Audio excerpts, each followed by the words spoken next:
తల్లి కడుపున పుడతాం. నిజానికి ఈ తల్లి కడుపున పుట్టాలి అని ఎవరు నిర్ణయించుకోరు.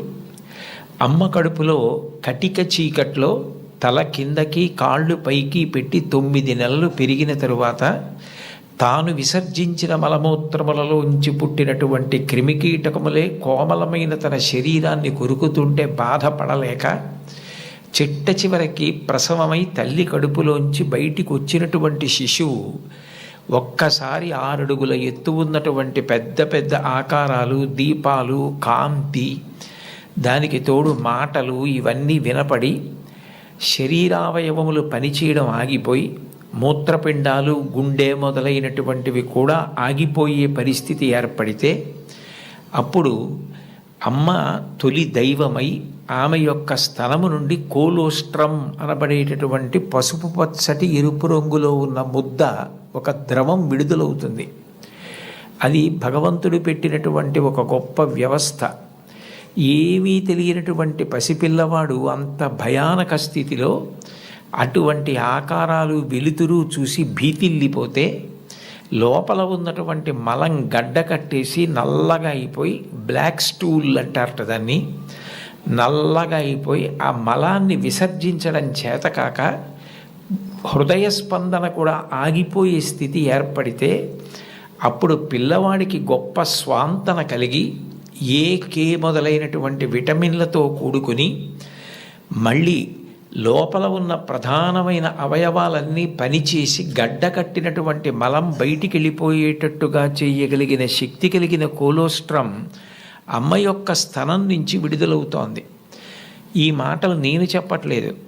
చాలా ప్రఖ్యాతమైనటువంటి ఒక గైనకాలజిస్ట్, ఒక డాక్టర్ గారు, రామాంజనేయులు గారని, వారు ఒక పుస్తకం రాశారు. ఆ పుస్తకం ఇంగ్లీష్లో ఉంది, మాతృదేవో భవ అని. ఆ పుస్తకంలో ఆయన వైద్యశాస్త్రాన్ని స్త్రీకి అన్వయం చేసి అసలు స్త్రీ అన్న ప్రాణి లేకపోతే ఈ సృష్టి లేదు, ఒకవేళ సృష్టి జరిగినా నిలబడే అవకాశం లేదు. తండ్రి కోట్లకు పడగలెత్తినవాడు కావచ్చు, గొప్ప అధికారి కావచ్చు, కానీ పుట్టినటువంటి పసిబిడ్డ ఆకలితో ఏడుస్తుంటే ఆ పసిబిడ్డకి పాలు పట్టగలిగినటువంటి శక్తి అమ్మకు ఒక్కదానికే ఉంటుంది. నేను ఈ బిడ్డని రక్షించుకోవాలి అన్న తాపత్రయం, ఆ తిరుగులేని ప్రేమ అమ్మకి మాత్రమే ఉంటుంది. అది కేవలం మనిషిలో కాదు. మీరు ఏ ప్రాణిని తీసుకోండి, కోడి గ్రద్దని చూస్తే హడిలిపోతుంది. అట్లాంటి కోడి తన గుడ్లని పొదిగి పిల్లల్ని చేసిన తరువాత ఆ పిల్లలు కొంచెం దూరం వెళ్ళి ఏదైనా తింటూ ఉంటే ఎక్కడ గ్రద్ద వచ్చి పిల్లల్ని తన్నుకుపోతుందో అని మెడ ఎత్తిపెట్టి ఆకాశం వంక చూస్తూ కొక్కొక్కొక్కొక్కొక్కొక్కొ అంటూ, ఒకవేళ గ్రద్ద వస్తే 2 రెక్కలు ఎత్తిపెట్టి పిల్లలన్నింటినీ రెక్కల కిందకి తెచ్చేసుకుని రెక్కలు ముడిచేసి కంఠం ఎత్తిపెట్టి ముందు నా కంఠాన్ని కోసేసి అప్పుడు నా పిల్లల్ని చెనకు అని గ్రద్దకి ఎదురు తిరుగుతుంది. ఒక కోడికి ఎవరు నేర్పారు తన పిల్లల్ని కాపాడుకోమని? స్త్రీ ప్రాణి. కోడి పుంజుకు లేదు ఈ లక్షణం, కోడి పెట్టకుంది ఈ లక్షణం, ఆడ కుక్కకుంది ఈ లక్షణం, ఆడ పందికుంది ఈ లక్షణం. స్త్రీ ప్రాణి ఎక్కడ ఉన్న లోకంలో బిడ్డల్ని కడుపులో పెంచుకోవడం, కడుపుని గర్భాలయం చేయడం, కన్న బిడ్డలకి పాలిచ్చి పెంచి పెద్ద చేయడం, అంత అవ్యాజానురాగంతో స్త్రీ చేసేటటువంటి త్యాగం లేకపోతే ఈ సమాజం లేదు. భగవంతుడి మీద తప్ప అన్యం మీద స్తోత్రం చెయ్యని శంకరాచార్యుల వారు తండ్రి మీద కూడా చెప్పల, అమ్మ మీద మాత్రం 5 శ్లోకాలు చెప్పారు. 5 శ్లోకాల్లో ఒక శ్లోకంలో అంటారు, ఆస్తాం తావదీయం ప్రసూతి సమయే దుర్వార శూలవ్యధ నైరుచ్యం తనుశోషణం మలమయీ శయ్యాచ సంవత్సరి ఏకస్యాపి నగర్భభారణ భరక్లేశస్య యస్య క్షమః దాతుం నిష్కృతి ఉన్నతోపి తనయత్తస్యై జనన్యై నమః అంటారు. 9 నెలలు కడుపు పెద్దదై వికారమును పొంది తాను వంగలేక, పని చేసుకోలేక, తిందామంటే ఆహారం సహించక ఎంతో కష్టపడి తాను మరణ సదృశమైనటువంటి వేదన పొంది అన్ని నిప్పులు పడి బిడ్డని ప్రసవించి ఆ బిడ్డకి పాలిచ్చి పెంచి పెద్ద చేసి 1 ఏడాది పాటు చలికాలం లేదు, వర్షాకాలం లేదు. మంచంలోనే మలమూత్ర విసర్జన చేస్తే ఆ మలమూత్రములను తుడిచి కడిగి బిడ్డని రక్షించి తాను ఉపవాసాలు చేసి చిట్ట చివరికి అవసరమైతే పిల్లవాడు ఎంత పెద్దవాడైనా వాడికి ఏదైనా కించిత్ అనారోగ్యం కలిగిందంటే భయం వేసినటువంటి మనసుతో నా ఆయుర్దాయం కూడా నువ్వే పోసుకొని బ్రతుకని అనగలిగినటువంటి వ్యక్తి ప్రపంచంలో ఉంటే అది అమ్మ ఒక్కతే. అందుకే అమ్మ లాంటి ప్రాణి లోకంలో లేదు. శాస్త్రాలు కూడా మొట్టమొదటి నమస్కారం ఎవరికి చేయించాయి అంటే మాతృదేవో భవ. మాతృదేవో భవ అంటే భగవంతుడు అమ్మ రూపంలో ఉన్నాడు అని కాదు దాని అర్థం. అమ్మయే భగవంతుడై ఉన్నది.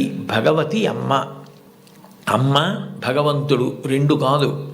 ఎందుకనంటే ప్రాణం పోయేటప్పుడు కూడా ఎక్కడ కొడుక్కి ఇబ్బంది కలుగుతుందోనని కొడుక్కి ఇబ్బంది కలగకుండా వాడికి ఏ విధమైనటువంటి క్లేశము పొందకుండా తాను వెళ్ళిపోవాలని తల్లి కోరుకుంటుంది.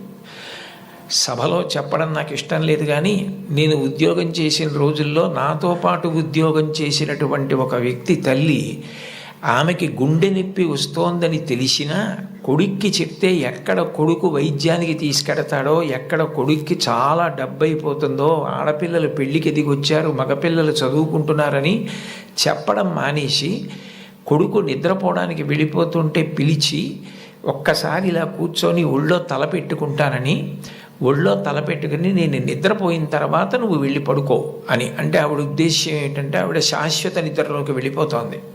ఆ కొడుకు ఒళ్ళో తల పెట్టుకుని పడుకుంటే కొంతసేపటికి తల్లి కదలటం లేదని వాడు కదిపి చూస్తే తల్లి శరీర త్యాగం చేసేసింది.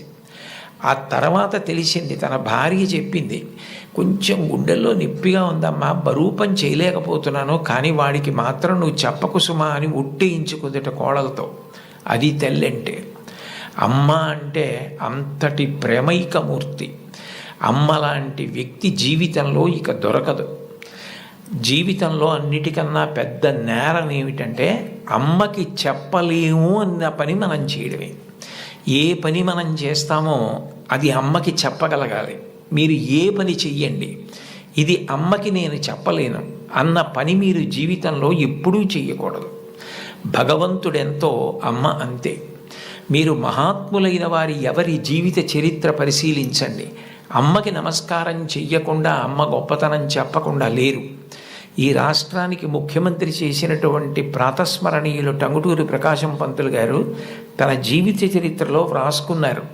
తాను మిడిల్ స్కూల్లో ప్రవేశించినప్పుడు 3 రూపాయలు జీతం కట్టలేకపోతే 25 మైళ్ళ దూరం నడిచి వెళ్ళి వాళ్ళ బావగారిని అప్పడిగితే ఆయన దగ్గర కూడా డబ్బు లేకపోతే మళ్ళీ 25 మైళ్ళు వెనక్కి తిరిగి వచ్చి, అమ్మ అప్పు దొరకలేదు, బావగారికి దగ్గర కూడా లేవుట, నేను చదువు మానేస్తానంటే అప్పటికి ఆ తల్లికి ఉన్నది ఒక్క పట్టు చీర. ఆ పట్టు చీర పట్టుకెళ్ళి ఆ రాత్రి తాకట్టు పెట్టి ఆవిడ ఆ డబ్బు పట్టుకొచ్చి చదివిస్తే ప్రకాశం పంతులు గారు బ్యారిస్టర్ అయ్యి రాష్ట్రానికి ముఖ్యమంత్రి అయ్యారు. ఆయన తన జీవిత చరిత్రలో అమ్మ గురించి అంత గొప్పగా వ్రాసుకున్నారు. ఏపీజే అబ్దుల్ కలాం గారు, ఆయన పేరు చెప్తే పిల్లలు పరవశించిపోతారు. కాకినాడలో ఒకసారి నేను గోశాలకు వెడుతుంటే సాయంకాలం వేళ పిల్లలు స్వచ్ఛందంగా, అదేం ఎవ్వరూ నిర్వహించింది కాదు, వాళ్ళంతట వాళ్ళుగా బయటికి వచ్చి కొవ్వొత్తులు పట్టుకుని ఎడుతున్నారు కొంతమంది. నాకు ఏమిటి ఇక్కడ ఏమీ కనపట్టలేదు, ఇక్కడ ఏమీ నినాదాలు లేవు, నడిపిస్తున్న వాళ్ళు లేరు, పిల్లలు ఎందుకు కొవ్వొత్తులు పట్టుకుని వెళ్తున్నారని నేను వాళ్ళని అడిగాను, ఏమ్మా ఎందుకు ఎడుతున్నారని. మహానుభావుడు అబ్దుల్ కలాం గారు శరీరం విడిచిపెట్టేశారండి, అందుకని కొవ్వొత్తులు పట్టుకుని ఎడుతున్నా ఉన్నారు. నేను ఈ మధ్య కాలంలో ఒక నాయకుడు వెళ్ళిపోతే, ఒక వ్యక్తి మరణిస్తే పిల్లలు స్వచ్ఛందంగా కొవ్వొత్తులు పట్టుకుని వెళ్ళడం చూసింది అబ్దుల్ కలాం గారి విషయంలో చూశాను. అటువంటి అబ్దుల్ కలాం గారు వింగ్స్ ఆఫ్ ఫైర్ అని ఇంచుమించు తన జీవిత చరిత్ర ఆ పుస్తకంలో వ్రాసుకున్నారు.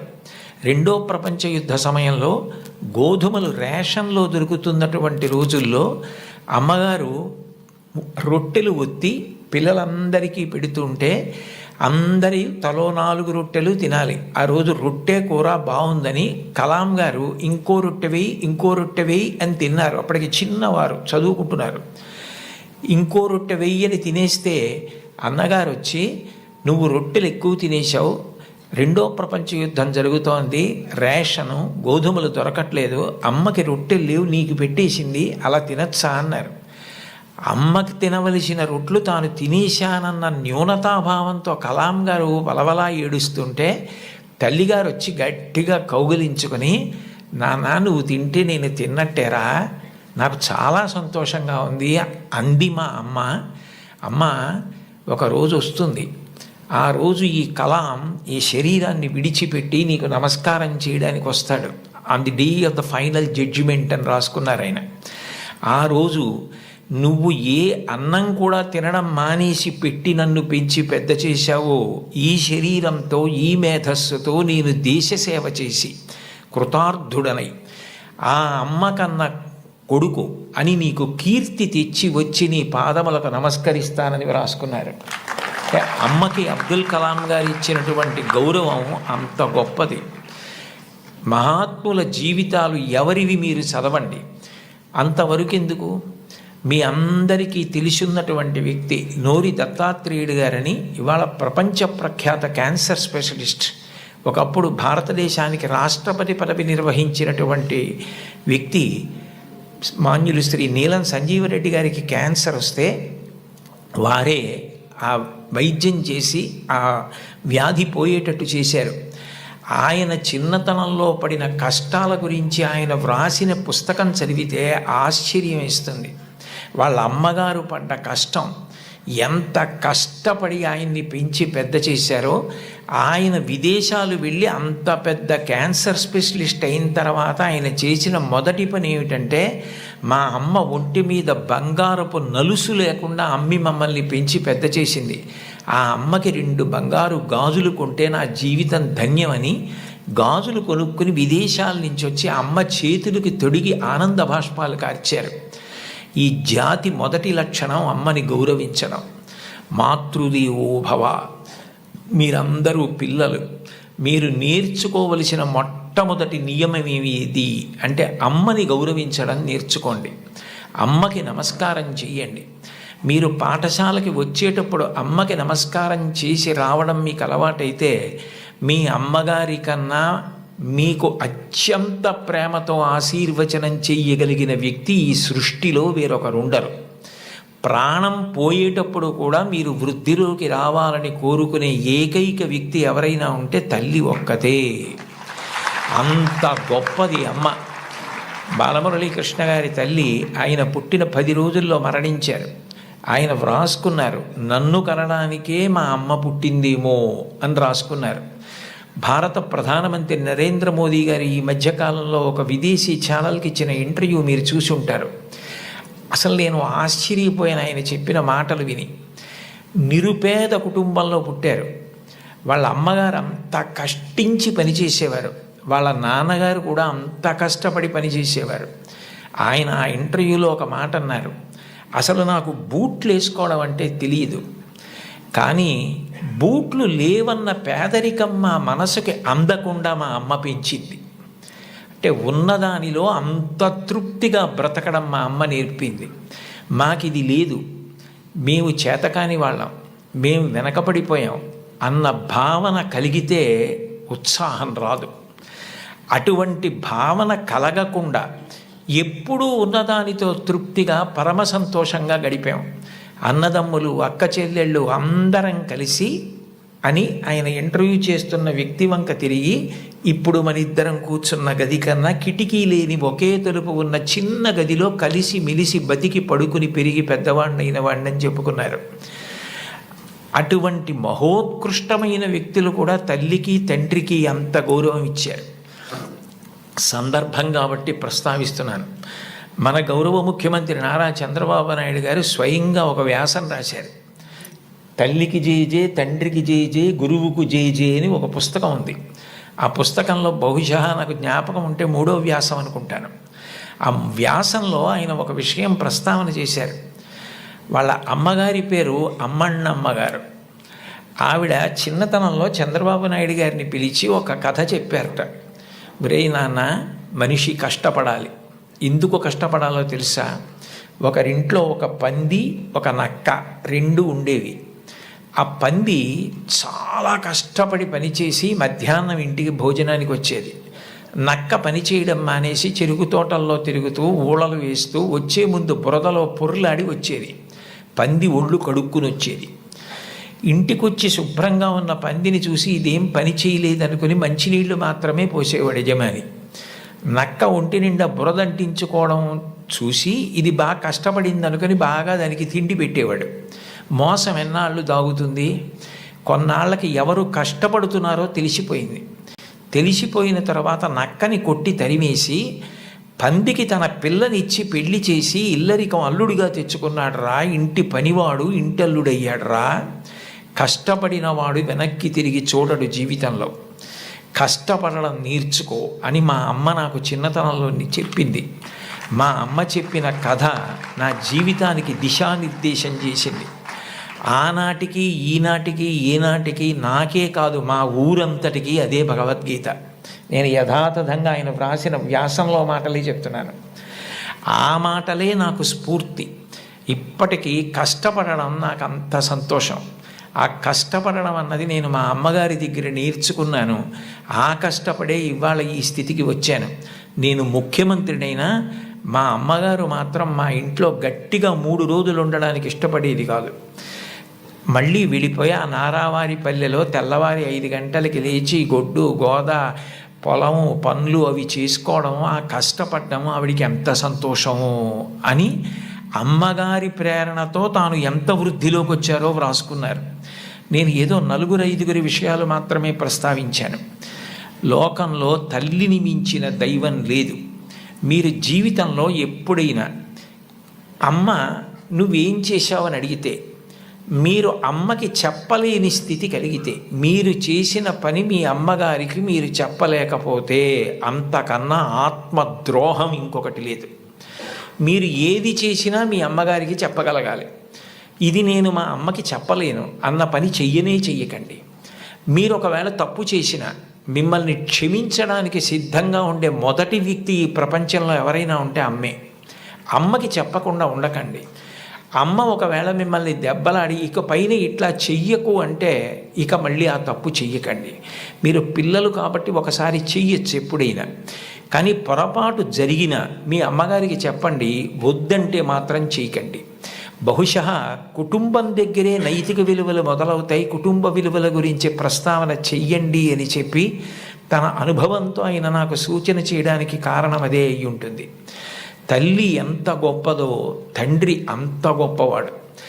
తండ్రిని జీవితాంతం దైవంతో సమానంగా చూడాలి. పితృదేవో భవ, భగవంతుడే తండ్రి రూపంలో ఉన్నాడు. వేదంలో యజుర్వేదంలో అష్టమానువాకంలో రుద్రాధ్యాయంలో అంటారు, నమ శంకరాయచ మయస్కరాయచ నమ శివాయచ శివతరాయచ అని.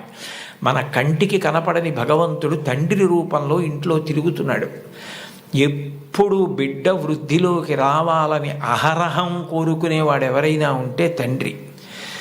తను ఎంత కష్టపడనివ్వండి, ఆయన బెంగపెట్టుకోడు. కానీ ఆయన కోరుకునేది ఒకటే, పుత్రాదిచ్చేత్ పరాజయం.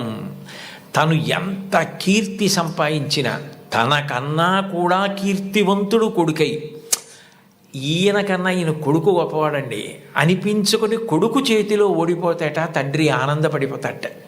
అంటే తండ్రికి ఈ కొడుకు పట్ల ఎంత ప్రేమ ఉంటుందో చూడండి. ఈ సందర్భం వచ్చింది కాబట్టి మీకు ఒక విషయం మనవి చేస్తాను. నేను ఒకప్పుడు విశాఖపట్నంలో ధర్మసోపానాల మీద ప్రసంగాలు చేస్తున్నాను. ఆ రోజుల్లో విశాఖపట్నంలో ఉన్న పాఠశాలల్లో ఉన్న విద్యార్థులకి మా నాన్నగారు అన్న విషయం మీద మాట్లాడమని వ్యాసరచన పోటీ నిర్వహించారు. వ్యాసరచన పోటీ నిర్వహిస్తే కొన్ని 100 మంది పిల్లలు పాల్గొన్నారు. అందులో 10 పేపర్లు చిట్ట చివర సెలెక్ట్ చేసి నాకు పంపించారు. ఇందులో ఫస్ట్, సెకండ్, థర్డ్ ప్రైజులు నిర్ణయించమని. నేను పేర్లు చూస్తే ఒకవేళ నాకు ఏదైనా పక్షపాతం కలుగుతుందేమో, సుశీల అని కనపడింది అనుకోండి, తెల్లవారుజామునే మా అమ్మ గుర్తొచ్చి ఒక మార్క్ ఎక్కువ వేస్తానేమో అని నేను పేర్లు చూడకుండా పేపర్లు దిద్ది మార్కులు వేసేసి తర్వాత పేర్లు చూశాను.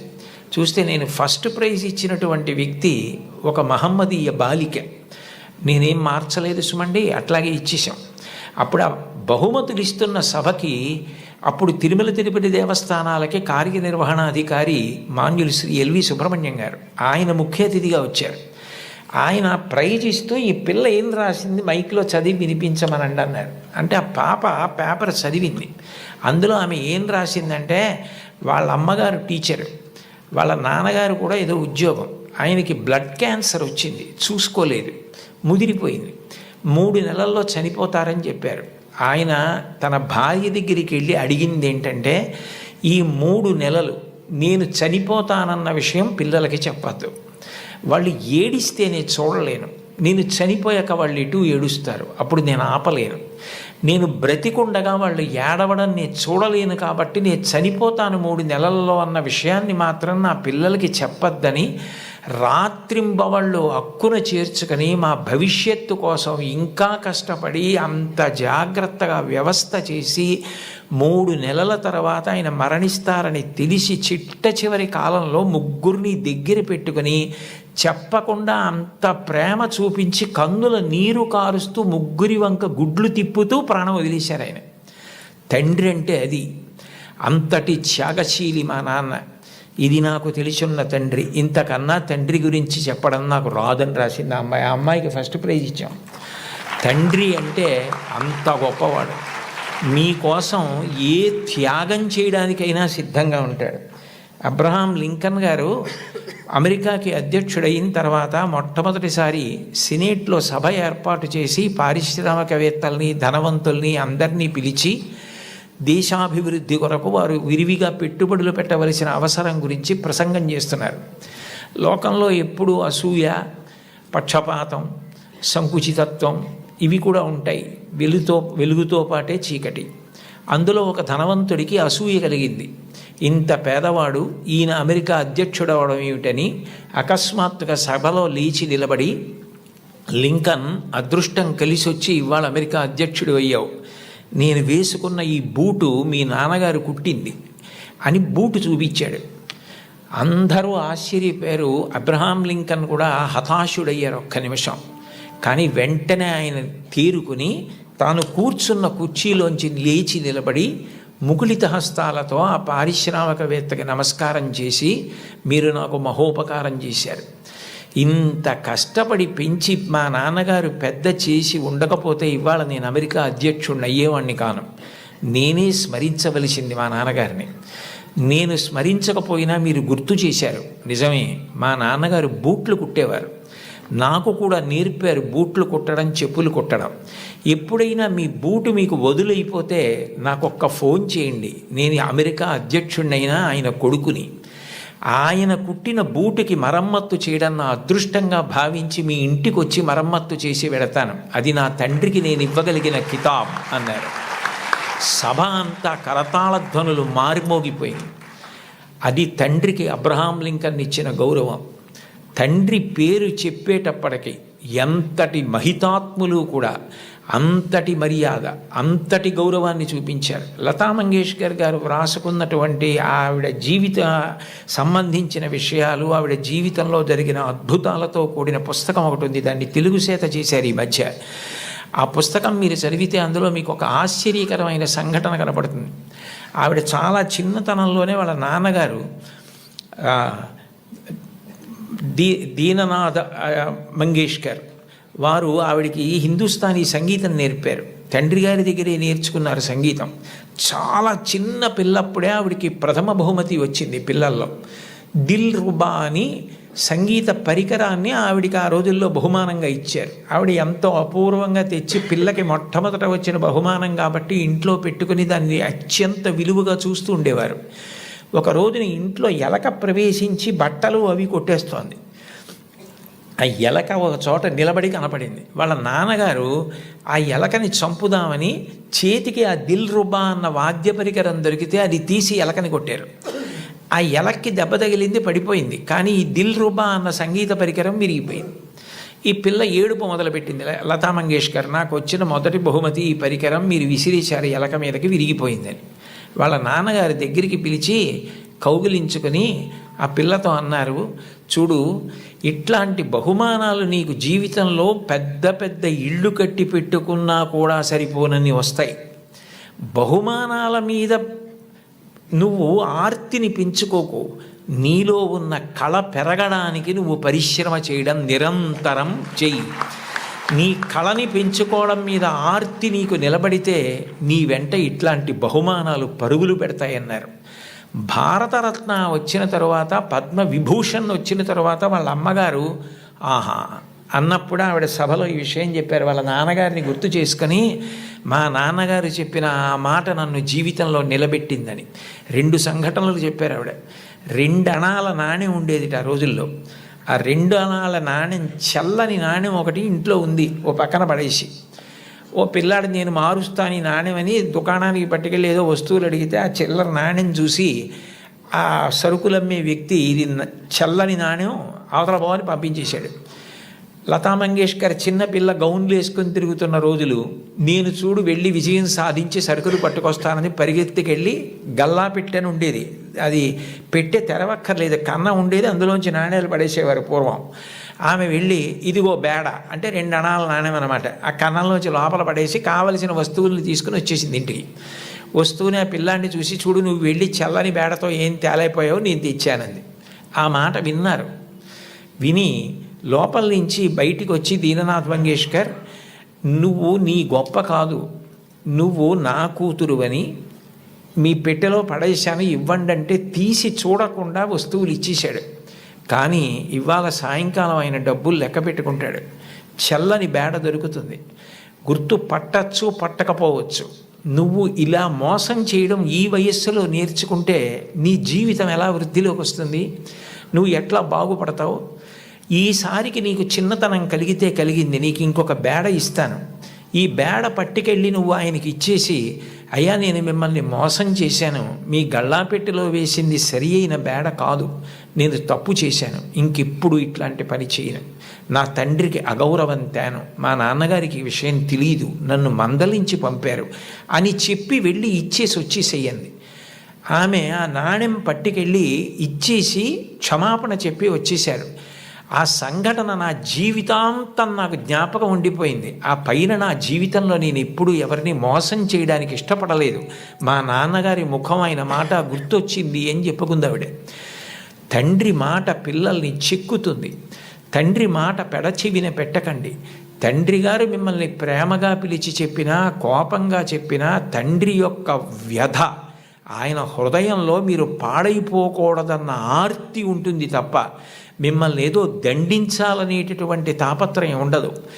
తండ్రి మిమ్మల్ని ఎప్పుడు ఏ మాట అన్నా దాన్ని ప్రేమతో, నాన్నగారు తప్ప ఎవరంటారు ఇట్లా, ఆయనకి తప్ప అధికారం ఎవరికి ఉంది, మా అమ్మకి తప్ప ఎవరికి ఉంది అధికారం అని మీ అమ్మగారి మాట, నాన్నగారి మాట వినడం మీరు నేర్చుకోండి.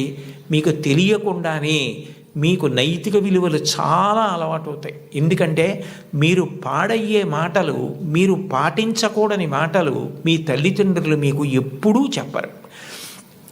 కుటుంబ విలువల్లో మీరు తప్పకుండా గమనించవలసినది, తల్లి తండ్రి ఎంత గొప్పవాళ్ళో మీ తోబుట్టువులు కూడా అంతే గొప్పవాళ్ళు.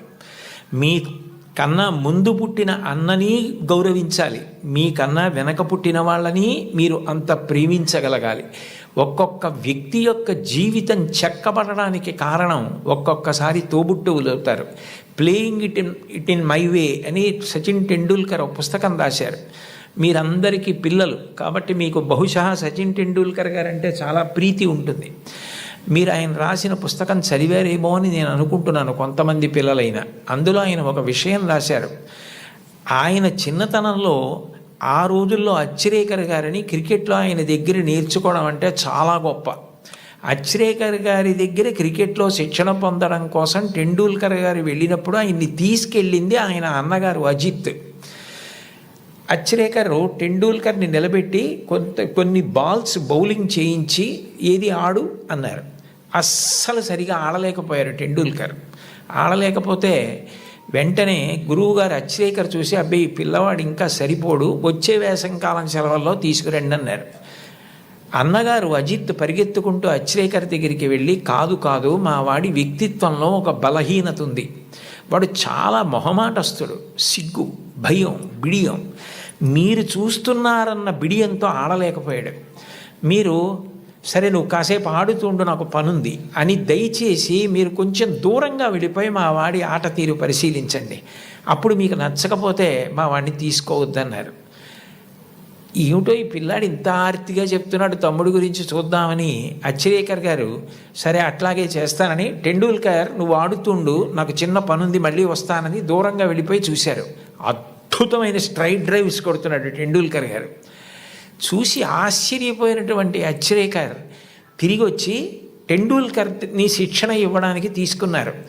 అచ్రేకర్ చెప్పినటువంటి పాఠాలు, బంతిని ఎలా ఆడాలన్న దాని విషయంలో గురువు నేర్పినటువంటి మాట ఎంత పని చేసిందంటే టెండూల్కర్ మీద అలసట అన్నది లేదు. ఆఖరికి బంతేసేవాడు లేకపోతే మేజోడు సాక్లో క్రికెట్ బాల్ కట్టి తాడు కట్టి గడప మధ్యలో కట్టుకుని అటు ఇటు వెళ్లకుండా స్ట్రైట్ డ్రైవ్స్ కొట్టడం ప్రాక్టీస్ చేశారు వాళ్ళ మేనత్ ఇంట్లో. ఆ తర్వాత భారతరత్న అయ్యారు టెండూల్కర్. ఆయన గొప్పతనం ఎక్కడుందంటే టెండూల్కర్ది అంత గొప్పవాడై భారతరత్న అయిన తర్వాత, పార్లమెంట్ మెంబర్ అయిన తర్వాత గురువుగారు అచ్రేకర్ మరణిస్తే ఆయన వెళ్ళి పాడి మోసాడు టెండూల్కర్. అది గురువు పట్ల ఇవ్వవలసిన గౌరవం. తల్లి తండ్రి ఎంత గొప్పవారో గురువు అంత గొప్పవాడు. తోడపుట్టినవాడు అంత అక్కరకొస్తారు. జీవితంలో తోడపుట్టిన వాళ్ళన్న వాళ్ళు మాత్రం వాళ్ళే. ఎక్కడికి వెళ్ళినా స్నేహితులు దొరకచ్చు, ఎక్కడికి వెళ్ళినా బంధువులు ఉండొచ్చు. దేశే దేశే కళత్రాణి దేశే దేశే చ బాంధవాహ తంతు దేశం నపశ్యామి ఎత్ర భ్రాత సహోదర అంటాడు రామాయణంలో రాముడు. ఎక్కడికి వెళ్ళినా బంధువులు స్నేహితులు దొరకచ్చు, కానీ తోడపుట్టిన వాళ్ళన్న వాళ్ళు మాత్రం ఆ జన్మకి వాళ్ళే. వాళ్ళని ప్రేమించడం, వాళ్ళతో దెబ్బలాడకపోవడం, వాళ్ళతో ప్రేమ భావనతో ఉండడం, వాళ్ళతో గౌరవంగా ఉండడం. చెల్లిని తమ్ముణ్ణి మార్గదర్శనం చేసి సచిన్ టెండూల్కర్కి అజిత్ చేసినట్టు చక్కగా వృద్ధిలోకి రావడం తెలుసుకోండి. అంతవరకు ఎందుకు అంటే ఒక్కొక్క విషయం తీసుకునేటప్పటికీ నాకు ఏవేవో జ్ఞాపకానికి వచ్చేస్తుంటాయి. అబ్దుల్ కలాం గారే వింగ్స్ ఆఫ్ ఫైర్లో ఒక చోట రాసుకున్నారు, ఆయనకి కోరిక తపన ఎట్లాగైనా మెడ్రాస్ ఇన్స్టిట్యూట్ ఆఫ్ టెక్నాలజీలో ఏరోనాటికల్ ఇంజనీరింగ్ చదవాలని. సీట్ వచ్చింది. 1000 రూపాయలు కట్టాలి. ఆ రోజుల్లో 1000 రూపాయలు లేవు, నాన్నగారికి ఇచ్చే పరిస్థితి లేదు, ఆయన కలలు నెరవేరే అవకాశం లేదు. అటువంటప్పుడు ఆయన తోబుట్టువు జోహ్రా అనుకుంటాను, నేను చాలా రోజులైంది చదివి.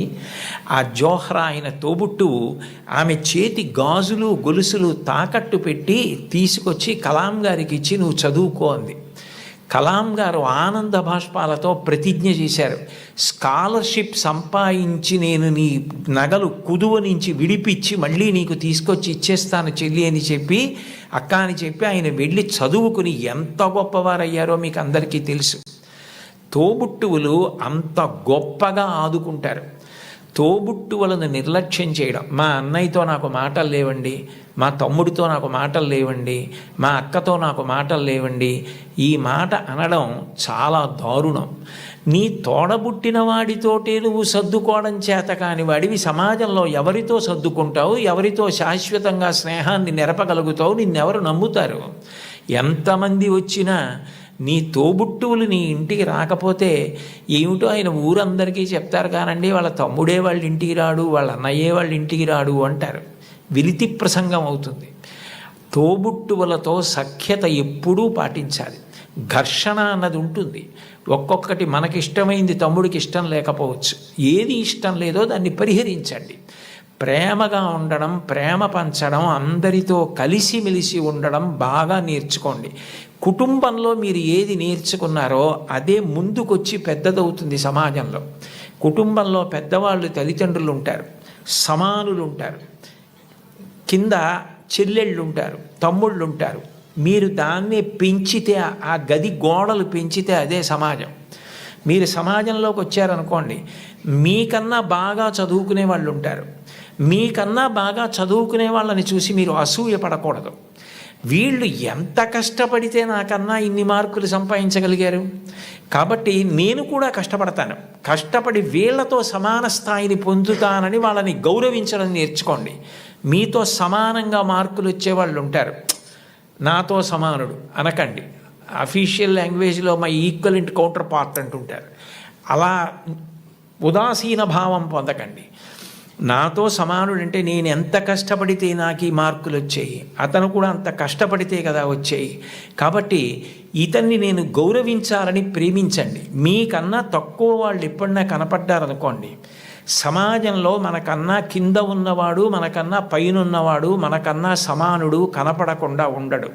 ఈ ముగ్గురు కనపడి తీరుతారు మీకు. మీకన్నా చిన్నవాడు కనపడితే మీరు పరిహసించడం, వెటకారం ఆడడం, వాళ్ళని తక్కువ చేసి చూడడం నేర్చుకుంటే అంతకన్నా మానవత్వానికి చేటు ఇంకొకటి లేదు. మనకన్నా ఎవరైనా తక్కువలో కనపడితే వాళ్ళు వృద్ధిలోకి రావాలని మనస్ఫూర్తిగా భగవంతుణ్ణి ప్రార్థించాలి. వాళ్ళు గౌరవింపబడాలి అని కోరుకోవాలి. అంతేకాని తక్కువ చేసి చూడడం అన్నది జీవితంలో ఎప్పుడూ నేర్చుకోకూడదు. నీ తమ్ముడైతే నీ తమ్ముడికి ఒక్క మార్కు తక్కువ వస్తే వాడికి రావాలని ఎలా కోరుకుంటావో, నీ కుటుంబం గదులు ఆ గోడలు పోతే అది పెద్దదైతే అది సమాజం అవుతుంది. నువ్వు ఇంట్లో ఏం నేర్చుకున్నావో అదే రేపు సమాజంలో నువ్వు అమలు చేయగలుగుతావు. నీ ఇంట నీ తల్లిదండ్రుల్ని గౌరవించడం చేత కాకపోతే నీ గురువుని గౌరవించలేవు, నువ్వు ఎవ్వరినీ గౌరవించలేవు, ఎవ్వరిని గారిని సంబోధించలేవు. ఎంతటి మహాత్ముడు కానివ్వండి, ఆయన్ని ఏకవచన ప్రయోగం చేసి వాడు వీడు అని మాట్లాడడం అలవాటు అవుతుంది. మన ఎదురుగుండా ఉన్నారా లేరా అని కాదు, పెద్దల గురించి మాట్లాడేటప్పుడు గౌరవంగా సంబోధించి మాట్లాడడం, పెద్దల పట్ల మాట్లాడేటప్పుడు మనం అనవసరంగా విమర్శించడం మర్యాద కాదు. వారి పట్ల మనం కృతజ్ఞతతో మర్యాదగా ఉండడం నేర్చుకోవాలన్నది మీరు చిన్నతనంలో తరగతి గదిలో అభ్యాసం చేసినది ఏదుందో రేపు పౌరులైన తర్వాత సమాజంలో మీరు అదే చెయ్యడం కొనసాగింపుగా చేస్తారు. అందుకని మీరు తరగతి గదిని కేవలం పాఠాలు చదువుకోవడానికి మాత్రమే పనికొచ్చేటటువంటి వ్యవస్థగా చూడకండి. సర్వే వేదవిదశూరా, సర్వే లోకహితే రతా, సర్వే జ్ఞానోపసంపన్నా, సర్వే సముదితా గుణై. ఒక్కటి జ్ఞాపకం పెట్టుకోండి, ఏమీ చదువుకోనటువంటి వ్యక్తి చేసినటువంటి నేరం పట్టుకోవడం చాలా తేలిక. ఆరితేరిన గజదొంగ కూడా కంటి చూపు తగ్గితే దొరికిపోతాడు. ఎప్పుడో అప్పుడు దొంగతనాలు చేసే వ్యక్తి దొరుకుతాడు.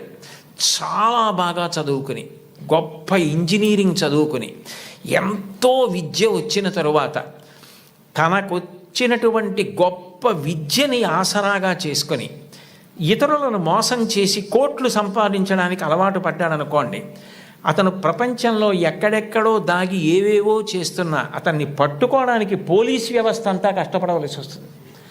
చదువుకున్నవాడి చదువు దేనికి పనికి రావాలి అంటే సమాజాన్ని ఉద్ధరించడానికి పనికి రావాలి. అంతేకాని చదువుకున్న చదువు సమాజాన్ని పాడు చేయడానికి పనికి రాకూడదు. మీరు ఒక కలెక్టర్ అయితే మీరు కలెక్టర్గా గుర్తుండిపోయేటట్టుగా జిల్లాని పరిపాలించగలగాలి. ఒక్కొక్క కలెక్టర్ అలా జ్ఞాపకం ఉండిపోతారు. సందర్భం వచ్చింది కాబట్టి నేను చెప్తున్నాను. కార్తికేయ మిశ్రా గారని మా జిల్లాకి కలెక్టర్గా వచ్చారు. డొక్కా సీతమ్మ గారి విగ్రహం పెడుతూ ఆయన డొక్కా సీతమ్మ గారి గురించి నేను ప్రసంగాలు చేశానని మా ఇంటికి వచ్చారు. మా ఇంటికి వచ్చి ఆయన వచ్చినప్పుడే నేను మంచినీళ్ళు బయట నుంచి కొని తెచ్చుకుంటుంటే ఆయన చూశారు. ఏం గురువుగారు మీకు మంచినీళ్ళు లేవా అని అడిగారు. అడిగితే నేను అన్నాను, అయ్యా మాకు ఇక్కడ మంచినీళ్ళు లేవండి, ఉప్పు నీళ్ళు వస్తాయి, అందుకని మంచినీళ్ళు కొనుక్కుంటూ ఉంటామన్నాను. మీకేనా ఈ ప్రాంతం అంతానా అన్నారు. ఈ ప్రాంతం అంతా మంచినీళ్ళు లేవండి అన్నాను. ఆయన మీరు నమ్మండి నమ్మకపోండి, ఇప్పుడు కార్తికేయ మిశ్రా గారిని పొగిడితే నాకేదో ఆయన పదవిస్తారనడానికి నేను ఉన్న ఉద్యోగమే పదవీ విరమణ చేసేసాను. నాకేం దాని మీద ఆశ లేదు. యథార్థం చెప్పాలి కాబట్టి చెప్తున్నాను. ఆయన హతాశులై సోఫాలో వెనక్కి కూర్చుని నేను జిల్లా కలెక్టర్గా ఉన్న చోట మంచినీళ్ళు లేక ఇంతమంది ఇబ్బంది పడితే నాకు అది అవమానం గురువుగారు, పరమ అవమానం అని వెంటనే ఫోన్ చేసి అధికారులతో మాట్లాడి మీరు నమ్మండి 10 రోజుల్లో ఇళ్ళకి కాదు కొళాయి వేయించుకోలేని వాళ్ళు నీళ్లు పట్టుకోవడానికి కూడా గొట్టాలు వేయించారు. ఇప్పటికే ఆ ప్రాంతం అంతా కార్తికేయ మిశ్రా గారిని తలుచుకుంటారు. అంటే నువ్వు కలెక్టర్ అయితే అలా పేరు తెచ్చుకోగలగాలి, నువ్వు ఒక డాక్టర్ అయితే అంత గొప్ప పేరు తెచ్చుకోగలగాలి. మా ఊళ్ళో డాక్టర్ ఐవి రావు అని ఒక డాక్టర్ గారు ఉన్నారు. ఆ డాక్టర్ గారిని చూస్తే జబ్బులు తగ్గిపోతాయని తెల్లవారుజామున 4 గంటలకు ఆయన కోసం మంచులో వెళ్ళి నిలబడతారు. ఆయన కూడా అలాగే వైద్యం చేస్తారు. వ్యక్తిగత జీవితమే లేదు. నేను అప్పుడప్పుడు అంటుంటాను, డాక్టర్ గారు మీకు సినిమాలకు వెళ్ళాలని ఉంటుందా అని. ఆయన పెద్ద నవ్వు అంటారు, సినిమాకి వెళ్ళిన 2.5 గంటల్లో కోటేశ్వరారు, నేను ఒక్క 10 మందిని వైద్యం చేసి చూసి వాళ్ళు సంతోషంగా వెళ్ళిపోయి వాళ్ళకి ఆరోగ్యం కలిగితే వాళ్ళ పని వాళ్ళు చేసుకుని సంపాదించుకుని బతికితే నాకు అంతకన్నా ఏం కావాలండి. సినిమా ఇచ్చే ఆనందం కన్నా ఈ తృప్తి నాకు ఎక్కువ గురువుగారు. ఇది చదువుకున్న వాడికి అది లేకపోతే అనవసరం అన్నారు. ఒక డాక్టరు తన వృత్తి మీద తానే విసుక్కుంటే అది మనిషి బ్రతకవలసిన విధానం అంటే అది మోరల్ వాల్యూస్ అంటే. అది లేని విద్యకు అందం ఎక్కడుంది? అది పువ్వే, సువాసన లేకపోతే అందం ఏది?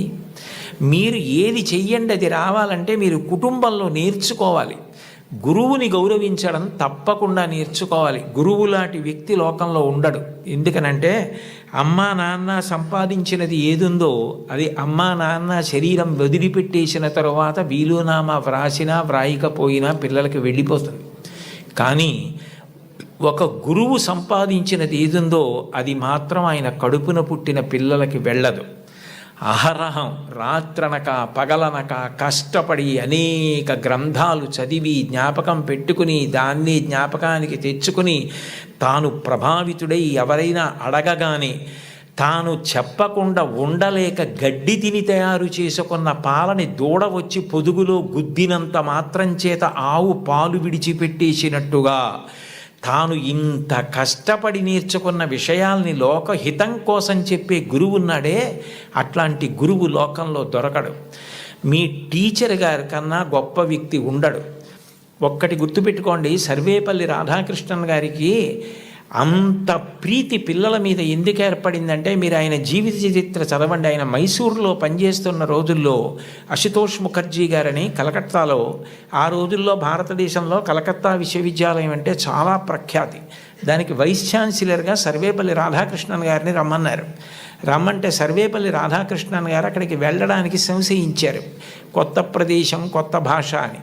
కాదు మీరు రావలసిందే, ఇక్కడికి వస్తే మీకున్నటువంటి విద్య ప్రపంచ ప్రఖ్యాతి పొందుతుంది, మీరు రావలసిందే అంటే ఆయన అన్యమనస్కంగా మైసూరు విశ్వవిద్యాలయానికి రాజీనామా చేసి కలకత్తా విశ్వవిద్యాలయానికి వైస్ ఛాన్సలర్గా వెళ్ళిపోతున్నప్పుడు సామానంతా సర్దుకుని వెళ్ళడానికి సిద్ధపడ్డారు. మీరు రాధాకృష్ణన్ గారి జీవిత చరిత్ర చదవండి. నేను అక్షరం అబద్ధం చెప్పట్లేదు, అవసరం నాకు లేదు. గుర్రబండిలో మైసూర్ రైల్వే స్టేషన్కి వెళ్ళడానికి సర్వేపల్లి రాధాకృష్ణన్ గారు సిద్ధపడుతుంటే పిల్లలందరూ వచ్చి విశ్వవిద్యాలయం నుంచి, మీలాంటి గురువు మాకెక్కడ దొరుకుతాడు, మీరు చెప్పిన పాఠాలతో మేము ఇన్ని విషయాలు నేర్చుకున్నాం, మీరు గుర్రాలు లాగిన బండిలో వెళ్ళడానికి వీల్లేదని వీధులన్నీ మైసూర్ స్టేషన్ వరకు పువ్వులు చల్లి పిల్లలు గుర్రపు బండిని లాగి ఆ దంపతుల్ని కూర్చోపెట్టి మైసూర్ స్టేషన్కి తీసుకెళ్లారు. ట్రైన్ ఎక్కిస్తే రాధాకృష్ణన్ గారికి మైసూరు ప్లాట్ఫామ్ కనపడలేదు. అంతమంది పిల్లలు నిలబడి అశ్రుధారలతో ఆయన్ని విడిచి ఉండలేక ఏడుస్తూ ఆయనకి నమస్కారం చేస్తుండగా ట్రైన్ విడిపోతే ఒక ఉపాధ్యాయుడు పిల్లల మీద ఇంత ప్రభావం చూపించగలడనమాటని తన పుట్టినరోజుగా చేయవద్దని ఉపాధ్యాయ దినోత్సవంగా చేయమని తల్లి తండ్రి తర్వాత మీ భవిష్యత్తు గురించి అంత వెంపర్లాడే వ్యక్తి ఎవరైనా ఉంటే గురువు ఒక్కడే. అంబేద్కర్ గారు భారత రాజ్యాంగ నిర్మాత. తెల్లవారి లేస్తే ఆయన్ని స్మరిస్తాం. అటువంటి అంబేద్కర్ గారు భీమ్రావ్ అంబేద్కర్. నిజానికి ఆయన పేరులో భీమ్రావ్ అన్నది ఆయన పేరులోది కాదు. ఆయనకి చిన్నతనంలో ఒక్కొక్కసారి అన్నం తినడానికి ఇబ్బంది కలిగితే ఒక ఉపాధ్యాయుడు తాను తెచ్చుకుని మధ్యాహ్నం తినవలసిన భోజనంలోంచి కొంత భోజనాన్ని అంబేద్కర్ గారికి పెట్టి అంత ప్రేమతో చూశాడు. ఏ భీమ్రావ్ అన్న ఉపాధ్యాయుడు తనని అంత ప్రేమతో చూశాడో ఆ పేరు తన పేరులోకి కలుపుకున్నారు అంబేద్కర్ గారు. కలుపుకుని భీమ్రావ్ అంబేద్కర్ అని పెట్టుకున్నారు. మీరు కావాలంటే ఈ విషయాలు ఏపీజే అబ్దుల్ కలాం గారు ఇండామిటబుల్ స్పిరిట్ అని ఓ పుస్తకంలో ఎన్ని అద్భుత విషయాలు రాశారో అందులో ఇది కూడా ఉటంకించారు ఒకసారి ఒక సభలో. కాబట్టి గురువుని గౌరవించడం, అంబేద్కర్ గారిని గౌరవించడం అంటే అంబేద్కర్ గారు గురువుని ఎలా గౌరవించారు, టెండూల్కర్ తన గురువుని ఎలా గౌరవించాడు, గురువు పేరెత్తేటప్పటికీ ఈ దేశంలో ఎంత గౌరవాన్ని చూపించేవారు. ఎంఎస్ సుబ్బలక్ష్మి గారు చచ్చిపోతే కలాం గారు రాష్ట్రపతి భవన్ నుంచి చెన్నై వెళ్ళి నా తల్లి ఈ గడ్డ, నేను పుట్టిన ఈ దేశం, ఎంఎస్ సుబ్బలక్ష్మి ముగ్గురు నాకు తల్లు లేని పాడి మోశారు. అది సంస్కారం. వాళ్ళు చరిత్రలో మిగిలిపోయారు మహితాత్ములై. అంటే నేను చెప్పేది గురువుని గౌరవించడం అన్న మాట అంత గొప్పది. కలాం గారు అంత గొప్పవారయ్యారు. అంత గొప్పవారై రాష్ట్రపతి పదవి విడిచిపెట్టేసిన తర్వాత తిన్నగా పిల్లలకి పాఠం చెప్పడానికి వెళ్ళిపోయారు. ఈ దేశం పిల్లల గురించి ఆయనకి ఎంత ఆర్తో, మహానుభావుడు చిట్ట చివర గుండెపోటు వస్తుంటే కూడా పిల్లలకి మాట్లాడుతూ ఒరిగిపోయారు. అంతటి మహానుభావుడు పుట్టిన గడ్డ. అటువంటి కలాం గారు తన జీవితంలో అంత గొప్పవాడవడానికి కారణం ఒక గురువు అని రాసుకున్నారు. చిన్నప్పుడు కలాం గారు పాఠం వింటుంటే విమానం గురించి పాఠం చెప్పారు. శివసుబ్రహ్మణ్య అయ్యర్ అని ఆయన పాఠం చెప్పి పిల్లలందరిని అడిగారు, అర్థమైందా అని అడిగారు. కలాం గారు లేచి నాకు అర్థం కాలేదు అన్నారు. గురువుగారి దగ్గర ధైర్యంగా ఉండాలి. మీ అమ్మగారెంతో, మీ నాన్నగారెంతో, మీ గురువుగారు అంతే. వాళ్ళ తర్వాత మీ గురించి అంత ప్రేమ చూపించేది ఆయనే. మీరు గొప్పవారై మీరు వృద్ధిలోకి వస్తే అంత సంతోషపడిపోయేది ఆయనే. ఆ గురువుగారు అర్థం కాలేదా అన్నారు. ఇంకో 2-3 పిల్లలు లేచి అర్థం కాలేదన్నారు. సరే, అందరూ పిల్లలు సాయంకాలం సముద్ర తీరానికి రండి అన్నారు. రామేశ్వరంలో ఆ రోజుల్లో చదువుకునేవారు చిన్నప్పుడు కలాం గారు. రామేశ్వరం సముద్రపుటుడు ఉంది. అందరూ సముద్రపుటుడికి వెడితే ఒక పక్షి ఎలా ఎగురుతుందో, గాలిలో ఎలా వెడుతుందో, తిరగవలసి వస్తే కంఠం తోకని ఆధారం చేసి ఎలా తిరుగుతుందో, ఎలా దిగుతుందో పక్షిని చూపిస్తూ పాఠం చెప్పారు. అది ఆ పక్షిని చూస్తూ విన్న చిన్ని కలాం గారి మనసులో ఏరోనాటికల్ ఇంజనీరింగ్ మీద బీజాలు పడ్డాయి. వెళ్ళి గురువుగారిని అడిగారు, నాకు ఇలా అవ్వాలంటే ఏం చెయ్యాలని. నువ్వు ఏరోనాటికల్ ఇంజనీరింగ్ చదవాలి, మెడ్రాస్ ఇన్స్టిట్యూట్ ఆఫ్ టెక్నాలజీలో చేరాలి, నువ్వు బాగా చదవాలన్నారు. న్యూస్ పేపర్లు పట్టుకెళ్ళి, అది కూడా ఎక్కడో తీసుకుని కాదు, వెళ్ళిపోతున్న ట్రైన్లోంచి పేపర్లు విసిరేస్తే ఆ బండిల్ తీసుకుని న్యూస్ పేపర్లు సైకిల్ కట్టుకొని ప్రతి ఇంటికి పట్టుకెళ్ళి న్యూస్ పేపర్లు ఇచ్చి చదువుకున్నారు అబ్దుల్ కలాం గారు. మీలో చాలామంది పిల్లలకి తల్లిదండ్రులు తమ రక్తాన్ని డబ్బుగా మార్చి సౌకర్యాలు ఇచ్చి చదివిస్తున్నారు. మహాత్ముల యొక్క జీవిత చరిత్రలు చదవండి. కేవలం మీ పాఠ్యపుస్తకాలు చదవద్దని నేను అనను. మీ యొక్క పాఠశాలల్లో, గ్రంథాలయాల్లో ఆటోబయోగ్రఫీసు, బయోగ్రఫీసు పెట్టించుకోండి.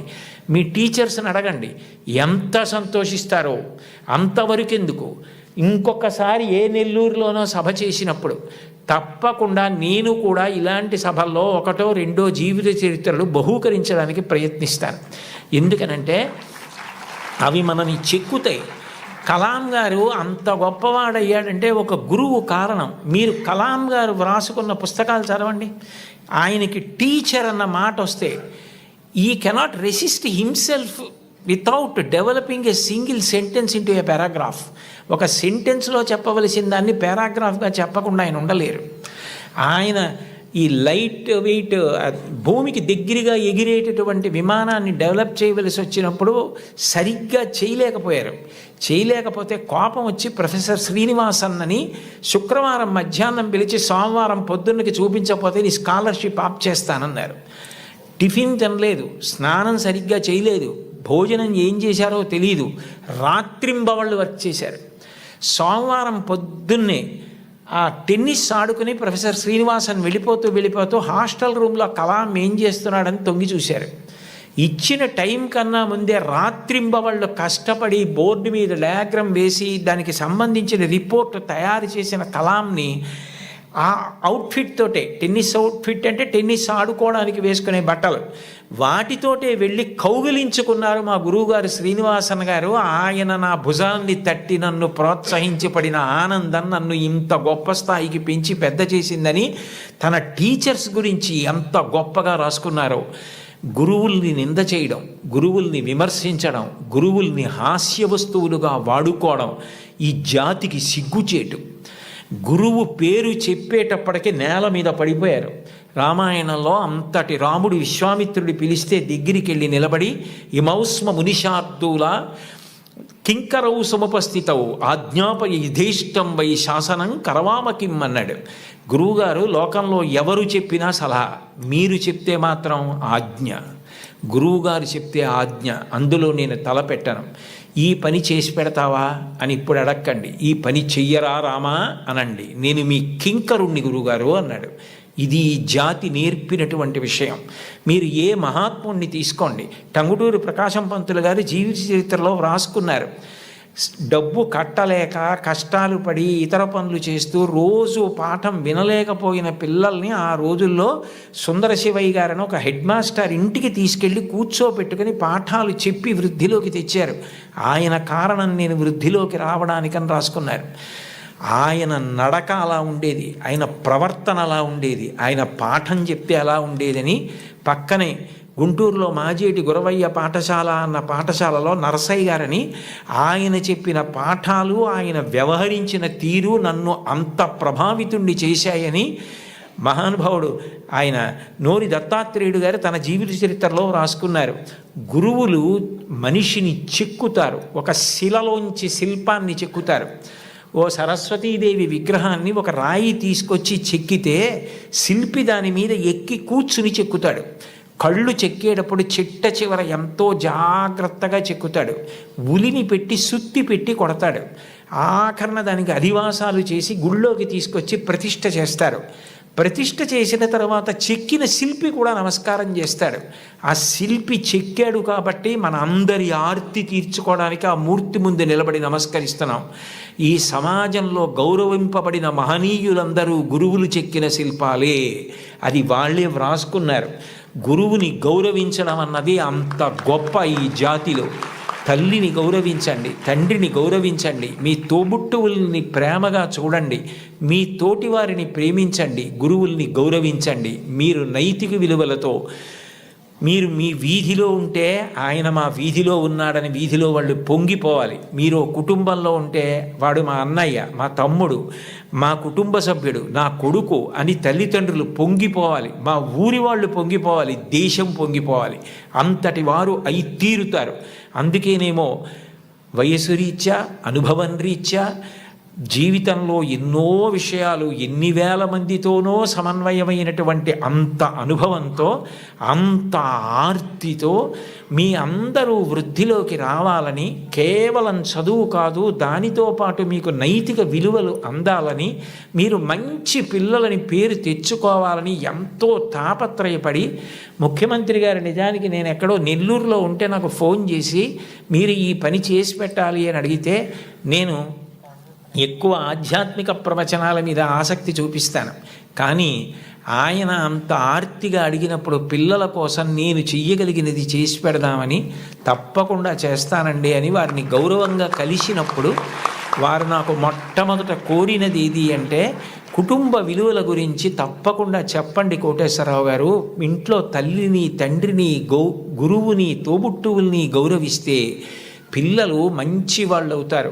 పిల్లలు మంచి వాళ్ళైతే, వాళ్ళు మంచి పేరు తెచ్చుకుంటే, వృద్ధిలోకి వస్తే, దురలవాట్లకి దూరంగా ఉంటే, అంతకన్నా మీకు కానీ నాకు కానీ ఏం కావాలి? అందుకని ఇది మీరు చేసి పెట్టాలి అన్నారు. ఆ స్థాయిలో ఉన్న వ్యక్తి నిజానికి అంత బతిమాలి అడగక్కర్లేదు. అంటే ఆయనకి మీ మీద ఎంత తాపత్రయం ఉందో అర్థం చేసుకోండి. నిజానికి నేను ఈ పదవి ఏ గౌరవం కోసం కానీ, ఈ పదవి ఏదైనా ప్రయోజనం కోసం కానీ నేను స్వీకరించినది కాదు. ఒక రాష్ట్రాన్ని నడిపించే వ్యక్తి అంత తాపత్రయపడ్డారు. నేను దానికి ఏమాత్రమైనా ఉపయోగపడితే అంతకన్నా నాకు సంతోషమే ఉంటుంది. కోన శశిధర్ గారితో మాట్లాడుతూ నేను అన్నాను, నేను ఆఖరి 10 ఓవర్స్ ఆడుతున్నానండి, నాకు 66 ఏళ్ళు వచ్చాయి, ఇంకొక 10 ఏళ్ళు మహా అయితే ఇంత స్వేచ్ఛగా సమాజంలో తిరిగి చెప్పగలనేమో. ఈ సమయం నేను పిల్లలకి కొంత కేటాయించి చేయగలిగితే నాకు అంతకన్నా ఆనందం ఏముంటుంది అని ఒప్పుకున్నాను. కాబట్టి నేను చెప్పిన ప్రతి మాట నా గుండెల్లోంచి వచ్చింది తప్ప నా నోట్లోంచి వచ్చింది కాదు. కాబట్టి మీ అందరూ చక్కగా క్రమశిక్షణతో వృద్ధిలోకి వచ్చి మంచి పేరు ప్రఖ్యాతులు తెచ్చుకోవాలని నేను త్రికరణ శుద్ధిగా శారదామాత పాదార విందములకు శిరసు తాటించి సాంజలిబంధకంగా నమస్కరిస్తూ, ఇంత గొప్ప సదస్సులో పిల్లల కోసం ఇంత ఆర్తితో ఏర్పాటులు చేసిన చోట మాట్లాడడానికి అవకాశం ఇచ్చిన పెద్దలందరికీ నా హృదయపూర్వక కృతజ్ఞతలు ఆవిష్కరిస్తూ స్వస్తి.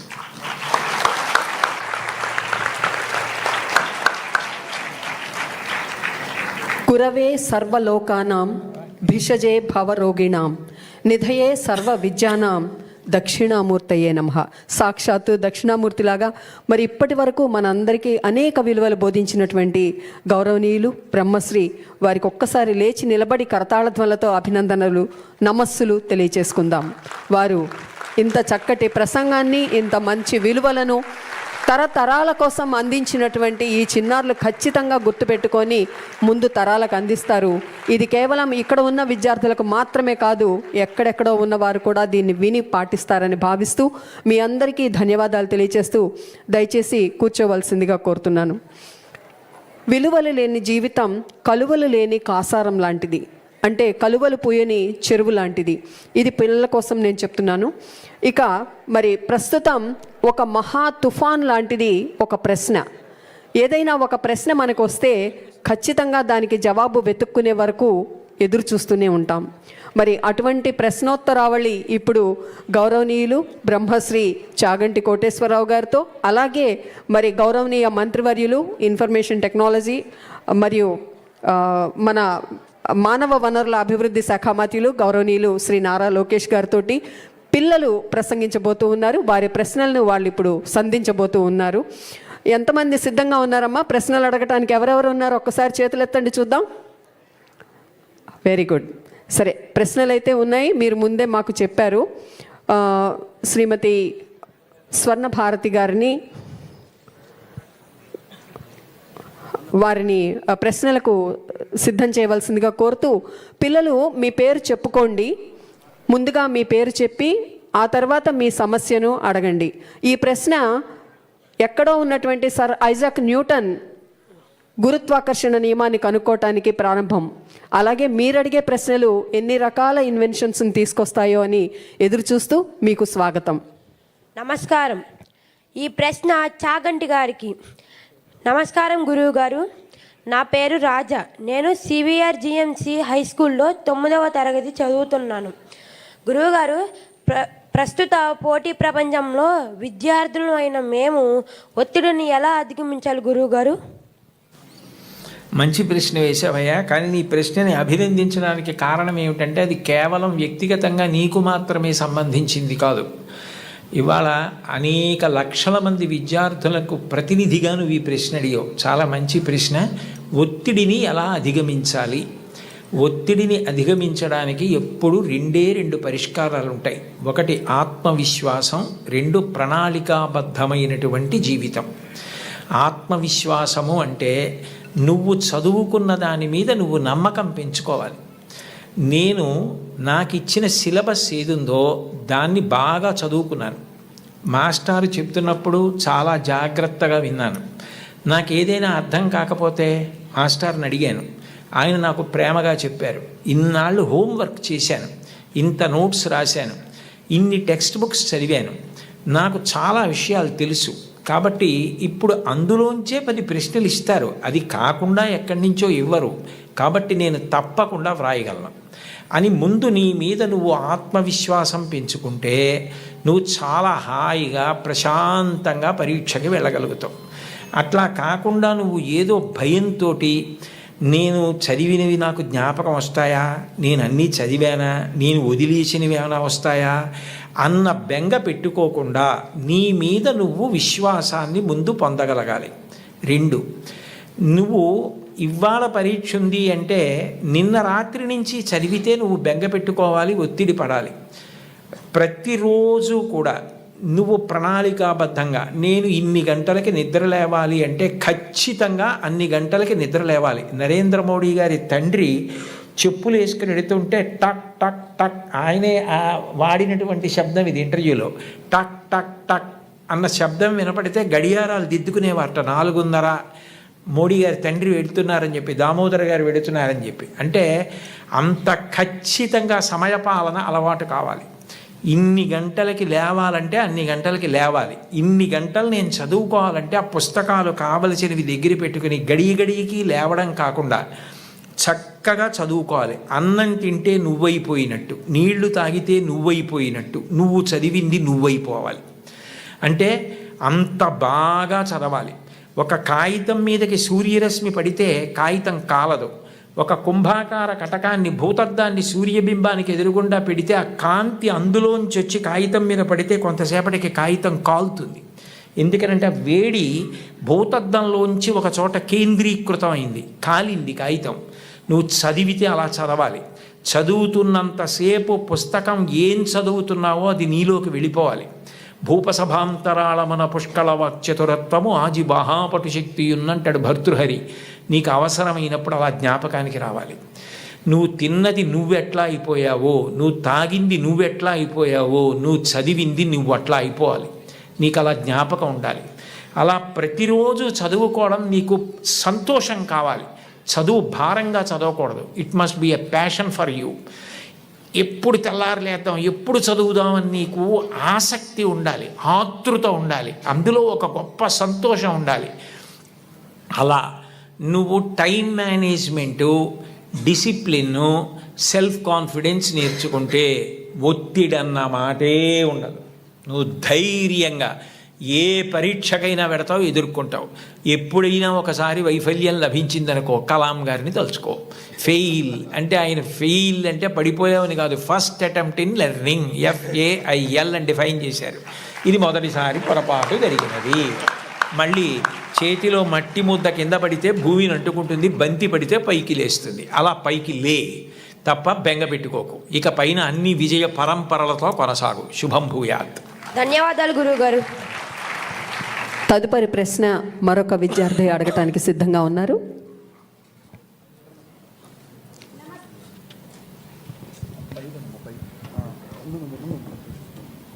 హలో, నమస్కారం గురువుగారు. నా పేరు నాగదుర్గారాణి. నేను KSRZP గర్ల్స్ హై స్కూల్లో 10వ తరగతి చదువుతున్నాను.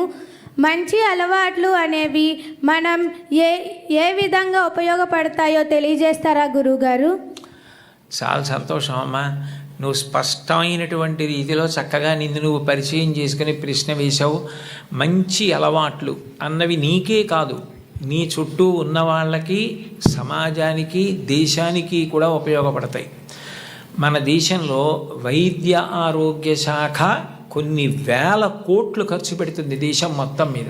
అందులో చాలా వ్యాధులకు కారణం ఏది అంటే, అన్నం తినేటప్పుడు, పలహారం చేసేటప్పుడు చేతులు సబ్బుతో కడుక్కోకుండా ఎట్లా ఉంటే అట్లాగే ఏది పడితే అది తినడం.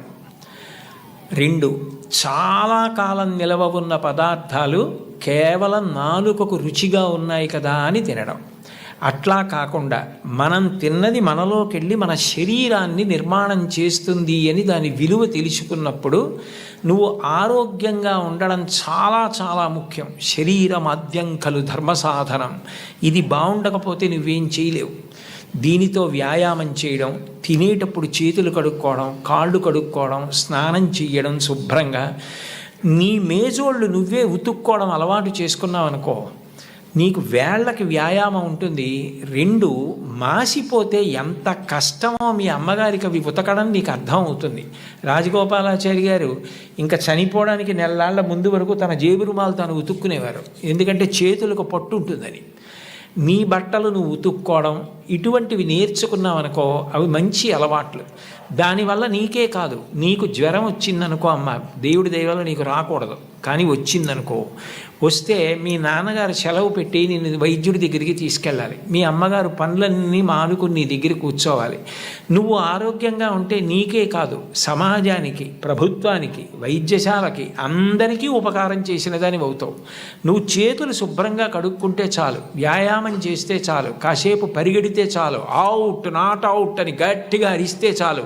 2 గంటలు మాట్లాడినా, భవిష్యత్తులో ఎప్పుడైనా నువ్వు ప్రసంగాలు చేయవలసి వచ్చినా, సమావేశాలు నిర్వహించవలసి వచ్చినా గుక్కెడు నీళ్లు తాగకుండా నిర్వహిస్తావు. ఆ శక్తి నీ కండరాలకు వస్తుంది. అటువంటివి నేర్చుకో.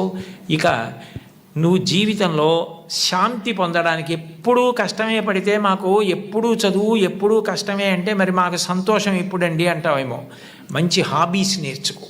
మంచి హాబీస్ అంటే అవి చదువులో అంతర్భాగం కాదు, కానీ దాని ద్వారా నువ్వు శాంతిని పొందవచ్చు. ఒక్కొక్కసారి నీ హాబీ నువ్వు చదువుకున్న దానికన్నా గుర్తింపు ఎక్కువిస్తుంది. శ్రీపాద పినాకపాణి గారిని కర్నూలులో మెడికల్ కాలేజీ ప్రిన్సిపాల్ చేశారు. శ్రీపాద పినాకపాణి గారు మంచం మీద ఆఖరి రోజుల్లో పడుకుని ఉండగా నేదునూరి కృష్ణమూర్తి గారు, విజయవాడలో మల్లాది బ్రదర్సు, వీళ్ళందరూ వెళ్ళి చుట్టూ చేరి కర్ణాటక సంగీతం పాడారు. ఆయన బై ప్రొఫెషన్ డాక్టర్, కానీ కర్ణాటక సంగీతానికి అంత పెద్ద పేరు తెచ్చారు. ఇవాళ శ్రీపాద పినాకపాణి గారు అంటే సంగీతం నేర్చుకునే వాళ్ళందరూ 2 చేతులు ఎత్తి నమస్కారం చేస్తారు. ఒక డాక్టరు హాబీ సంగీతం నేర్చుకుని అంత గొప్పవారయ్యారు. నువ్వు చక్కగా 4 కీర్తనలు పాడడం నేర్చుకున్నావు అనుకో, నీకు ఎప్పుడైనా విసుగ్గా ఉన్నప్పుడు నువ్వే ఓ కీర్తన పాడుకుంటే ఎంత సంతోషిస్తావు. మా ఊరంటే కాకినాడ, అక్కడ డాక్టర్ జగదీశ్వరి గారు ఉన్నారు. ఆవిడ పురుళ్ళు పోయడంలో నిష్ణాతురాలు, అన్ని ఆపరేషన్లు చేసేవారు. ఆవిడ ఆపరేషన్కి మధ్యలో రిలాక్స్ అవ్వలసి వస్తే తంబూరా పట్టుకుని వాయిస్తూ కీర్తన పాడుకుంటారు, పాడుకుని వైద్యం చేస్తారు. ఇప్పటికీ మహాప్రఖ్యాతి ఆవిడ, మహావృద్ధురాలైపోయారు. ట్రిప్లెట్స్కి, ట్విన్స్కి దాని మీద మెడికల్ కాలేజెస్లో ప్రసంగాలు చేస్తారు. అది నీకు సొలేస్ ఇస్తుంది, నీకు రిలీఫ్ ఇస్తుంది. You become a reversible turbine. ఎంత అలసట నీకు తెలియకుండా పోతుంది.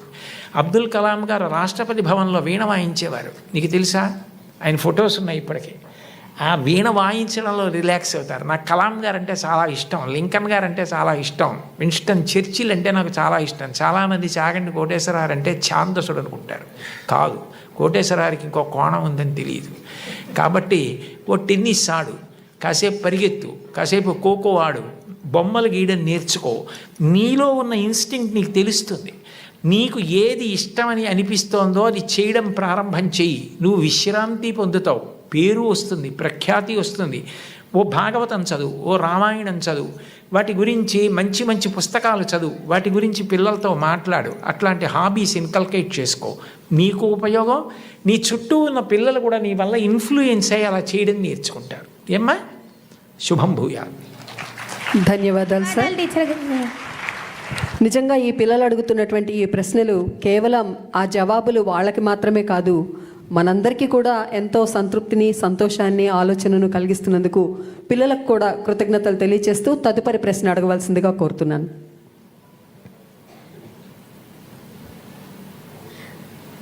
నమస్తే సార్. ఈ ప్రశ్న గౌరవనీయులైన మంత్రివర్యులు నారా లోకేష్ గారికి. మీ లైఫ్లో మిమ్మల్ని ఇన్స్పైర్ చేసిన పర్సన్ ఎవరు? నాకు పెద్ద సమస్య ఉందమ్మా ఇంట్లో. అందరూ ఇన్స్పైరింగ్ పర్సనాలిటీసే. మా తాతగారి దగ్గర నుంచి నాన్నగారి వరకు అందరూ నన్ను ఇన్స్పైర్ చేసిన వారు. ప్రపంచవ్యాప్తంగా చూస్తే లీ కువాన్ యూ అని ఒక గొప్ప వ్యక్తి నేను చూసి ఇన్స్పైర్ అయ్యా. లీ కువాన్ యూ అనే వ్యక్తి సింగపూర్, మలేషియా నుంచి విడిపోయినప్పుడు ప్రధానమంత్రి అయ్యారు. ప్రధానమంత్రిగా ఒక మత్స్యకార గ్రామాన్ని ఈరోజు ఒక అగ్రదేశానికి ఎట్లా తీర్చిదిద్దారు. ఆర్థికంగా కాకుండా సమాజంలో కావాల్సిన విలువలు, అంటే అన్ని కులాలు మతాలకు చెందిన వారు కలిసికట్టుగా ఎలా ఉండాలి, సోషల్ హార్మనీ అనేది ఎలా ఏర్పడితే బాగుంటుందని ఆయన చేసి చూపించినవారు. అందుకే ఈరోజు చూస్తే సింగపూర్ లాంటి దేశం అగ్రదేశంగా తయారైంది. భారతదేశానికి వచ్చేగల వాజ్పేయి గారిని చూసి పెరిగిన వారిని. అదేవిధంగా వాజ్పేయి గారి గురించి అంటే వాస్తవంగా నాకు వాజ్పేయి గారిని కలిసే అదృష్టం నాకు దక్కలేదు. కానీ వాజ్పేయి గారు ఎలాంటి వ్యక్తి అనేది గౌరవ ముఖ్యమంత్రి గారు ఎప్పుడు చెప్తా వస్తారు. నిన్న పొద్దున్న మొన్న రాత్రో ఉపరాష్ట్రపతి గారితో కూర్చుని మాట్లాడేటప్పుడు కూడా వాజ్పేయి గారి గొప్పతనం గురించి గౌరవ ముఖ్యమంత్రి గారు ఉపరాష్ట్రపతి గారు చెప్తున్నారు. వాజ్పేయి గారిలో ఉన్న గొప్పతనం ఏంటంటే ప్రధానమంత్రిగా ఉన్నా కూడా ఒక వ్యక్తి లేదు సార్ మీరు తీసుకున్న నిర్ణయం ఒక్కసారి మళ్ళీ ఆలోచించండి అని చెప్తే ఆలోచించడానికి సిద్ధపడిన వ్యక్తి. ఆయన తీసుకున్న నిర్ణయం 10 మందితో మాట్లాడి అది మళ్ళీ మార్చిన వ్యక్తి. అంటే ఒక ప్రధానమంత్రిగా చేసిన వ్యక్తి అలా ఆలోచించినప్పుడు మనందరం కూడా ఎంత ఆలోచించాలి అనేది నేను తెలుసుకుంటాం కూడా జరిగింది. సో దేశంలో వాజ్పేయి గారు, ప్రపంచవ్యాప్తంగా చూస్తే నాకు లీ కువాన్ యూ గారు ఒక ఆదర్శంగా నేను తీసుకుంటాను. Thank you sir. చక్కటి ప్రశ్నకు చక్కటి సమాధానాలు లభిస్తున్నాయి. మరి తదుపరి ప్రశ్నకు సిద్ధంగా ఉన్నారని కోరుతున్నాను, వారిని మాట్లాడవలసిందిగా. గురువుగారు, నేడు యువతకు గురువుగారు, నేడు యువతకు ప్రధానంగా నేర్పించవలసిన విలువలు ఏవి? ఆ విలువలు ఎందుకు ముఖ్యమైనవో తెలియజేయగలరా? అన్నింటికన్నా చాలా ప్రధానమైనటువంటి విలువ ఏది అంటే, మనం మన కోసం బ్రతకడం కాదు, మనం ఇతరుల కోసం బ్రతకగలగాలి. మనం అనుకున్నట్టుగా ఇతరులు ఉండాలి అని కోరుకోవడం కన్నా, ఇతరులను మనం అర్థం చేసుకుని ఇతరులు సంతోషంగా ఉండడానికి మనం ఎట్లా ప్రవర్తించాలన్నది తెలుసుకోవాలి. నేను ఇన్ని మాటలు చెప్పే కన్నా నీకు ఒక్క పద్యం చెప్తాను. చాలా తేలిక పద్యం అది. మహాభారతంలోది. చాలా కాలం ఆంధ్రదేశంలో ఒక ప్రఖ్యాత దినపత్రిక దాన్ని సంపాదకీయం మీద వేసేది ఈ పద్యాన్ని. ఒరులేమేమియునర్చిన నరవర అప్రియము నీ మనంబున కగు, తానురులకు నది చేయకునికి పరాయణము పరమధర్మ పదములకెల్లన్.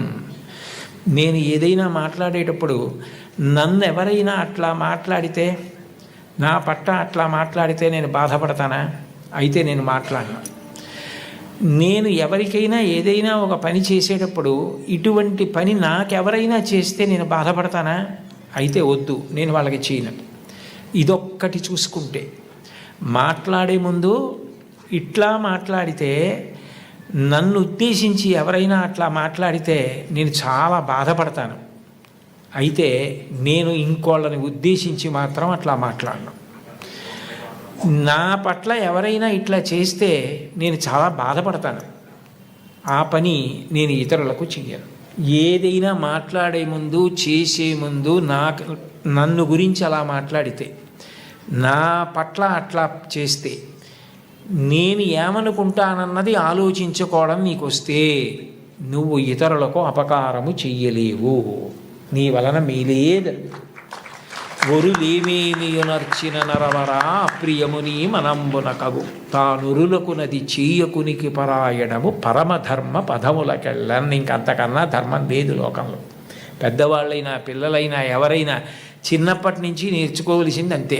గుర్రం జాషువా గారు చిన్న కొడుకు వెళ్ళి పిట్టని కొట్టి కింద పడిపోతే కర్రతో కొట్టి బతికుండగా ఈక పీకుతుంటే ఆయన కూతురు హేమలత రవణం గారే ఒక వ్యాసం రాశారు.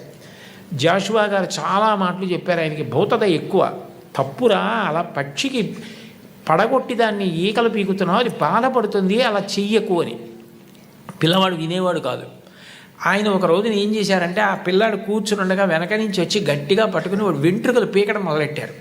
మొయ్యో మొయ్యో మొయ్యో అని వాడు ఏడుస్తున్నాడు. యారా, ఇన్ని వెంట్రుకలు ఉన్నాయే, 4 పీకితే ఏడిచావు, దాని ఈకలు పీకేస్తున్నావు, దానికి అన్నీ కలిపోయి 50-60 ఉన్నాయి, అదెంత ఏడుస్తుందిరా, ఇప్పుడు అర్థమైందా అన్నాడు. మళ్ళీ జీవితంలో ఆ పిల్లవాడు అట్లాంటి పని చేయలేదు. తనకి ఏది జరిగితే బాధో అర్థమైతే అది ఇతరులకు చెయ్యలేడు. ఆ రోజున భారతంలో చెప్పిన పద్యం ఎంత గొప్పదో అర్థమవుతోందా? నీకు ఉదాహరణ కూడా చెప్పా. అందుకని అది అలవాటు చేసుకో, నువ్వు మహితాత్ముడు అవుతావు.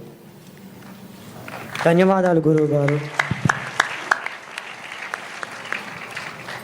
మరొక ప్రశ్నతో పిల్లలు సిద్ధంగా ఉన్నారు.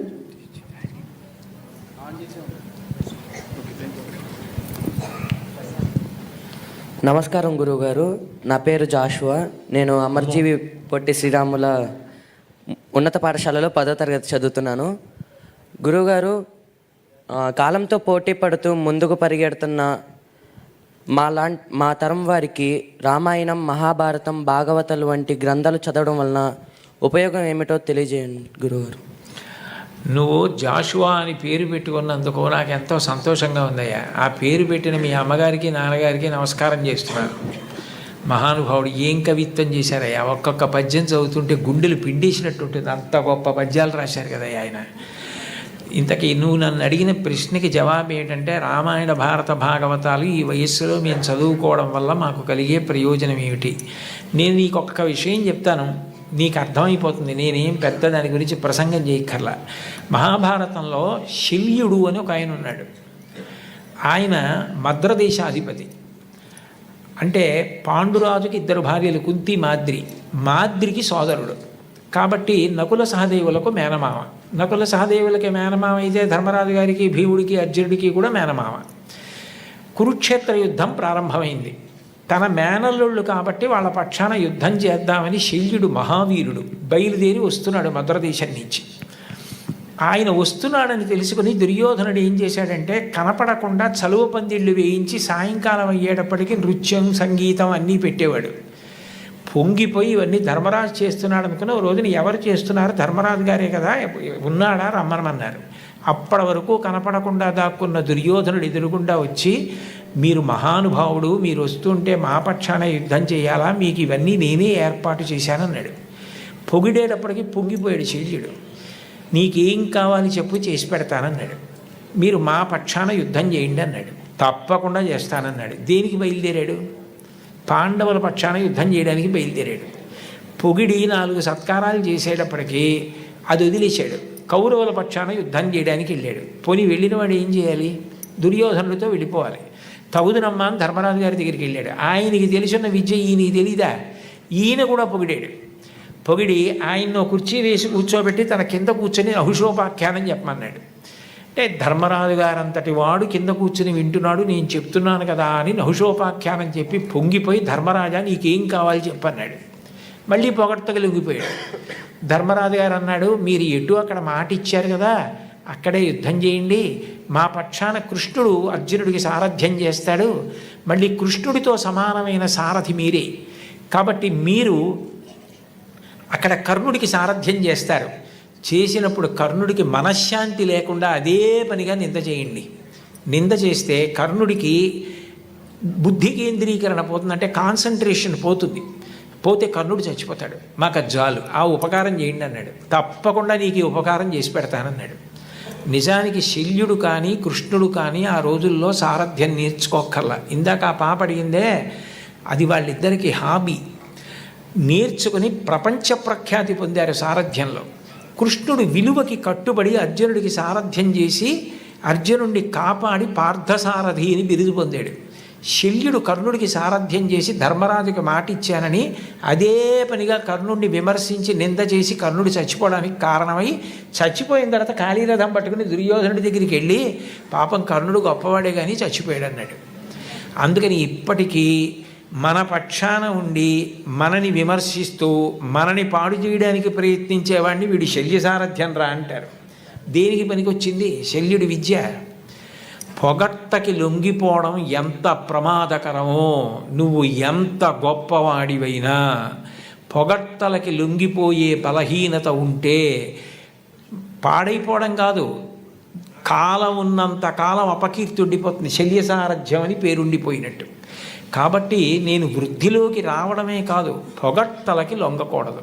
అలాగని పెద్దల ఆశీర్వచనాన్ని వదిలిపెట్టుకోకూడదు. ఇది గుర్తుపెట్టుకోవాలంటే మహాభారతంలో శల్యుడి కథ పనికొస్తుంది. అప్పుడు చిన్నపిల్లాడికి భారతం అక్కర్లేదని ఎవరంటారు? నువ్వు అది బాగా నీకు వంట పట్టింది అనుకో, నువ్వు జీవితంలో వృద్ధిలోకి వస్తావు. రేపొద్దున నువ్వు ఎంత గొప్పవాడివైనా నిష్కారణంగా పొగిడితే లొంగవు. పెద్దలైన వారు నిన్ను వచ్చి మంచిగా మర్యాదగా ప్రేమగా మాట్లాడితే వాళ్ళ ప్రేమని నువ్వు అర్థం చేసుకోనుగలవు. అప్పుడు నువ్వు వృద్ధిలోకి రావడానికి కారణమైందా లేదా? కాబట్టి రామాయణ భారత భాగవతాది గ్రంథములు మంచి మంచి గ్రంథములు ఎక్కడ ఏ భాషలో ఎందులో ఉన్నా చదివి మంచి స్వీకరించి వాటిని జీవితంలో అనుష్ఠానంలోకి తెచ్చుకోవాలి. ఏమ్మా? ధన్యవాదాలు గురువుగారు. ధన్యవాదాలమ్మా. పుస్తకాలు మౌనంగా నిశ్శబ్దంగా ఉంటాయి, కానీ తమని చదివిన వారితో విశృంఖలంగా మాట్లాడిస్తాయి. అటువంటి పుస్తకాల పఠనం పిల్లలకు చాలా అవసరం. మరి తదుపరి ప్రశ్న వేసేటువంటి విద్యార్థి ఏమడుగుతాడో చూద్దాం. ఈ ప్రశ్న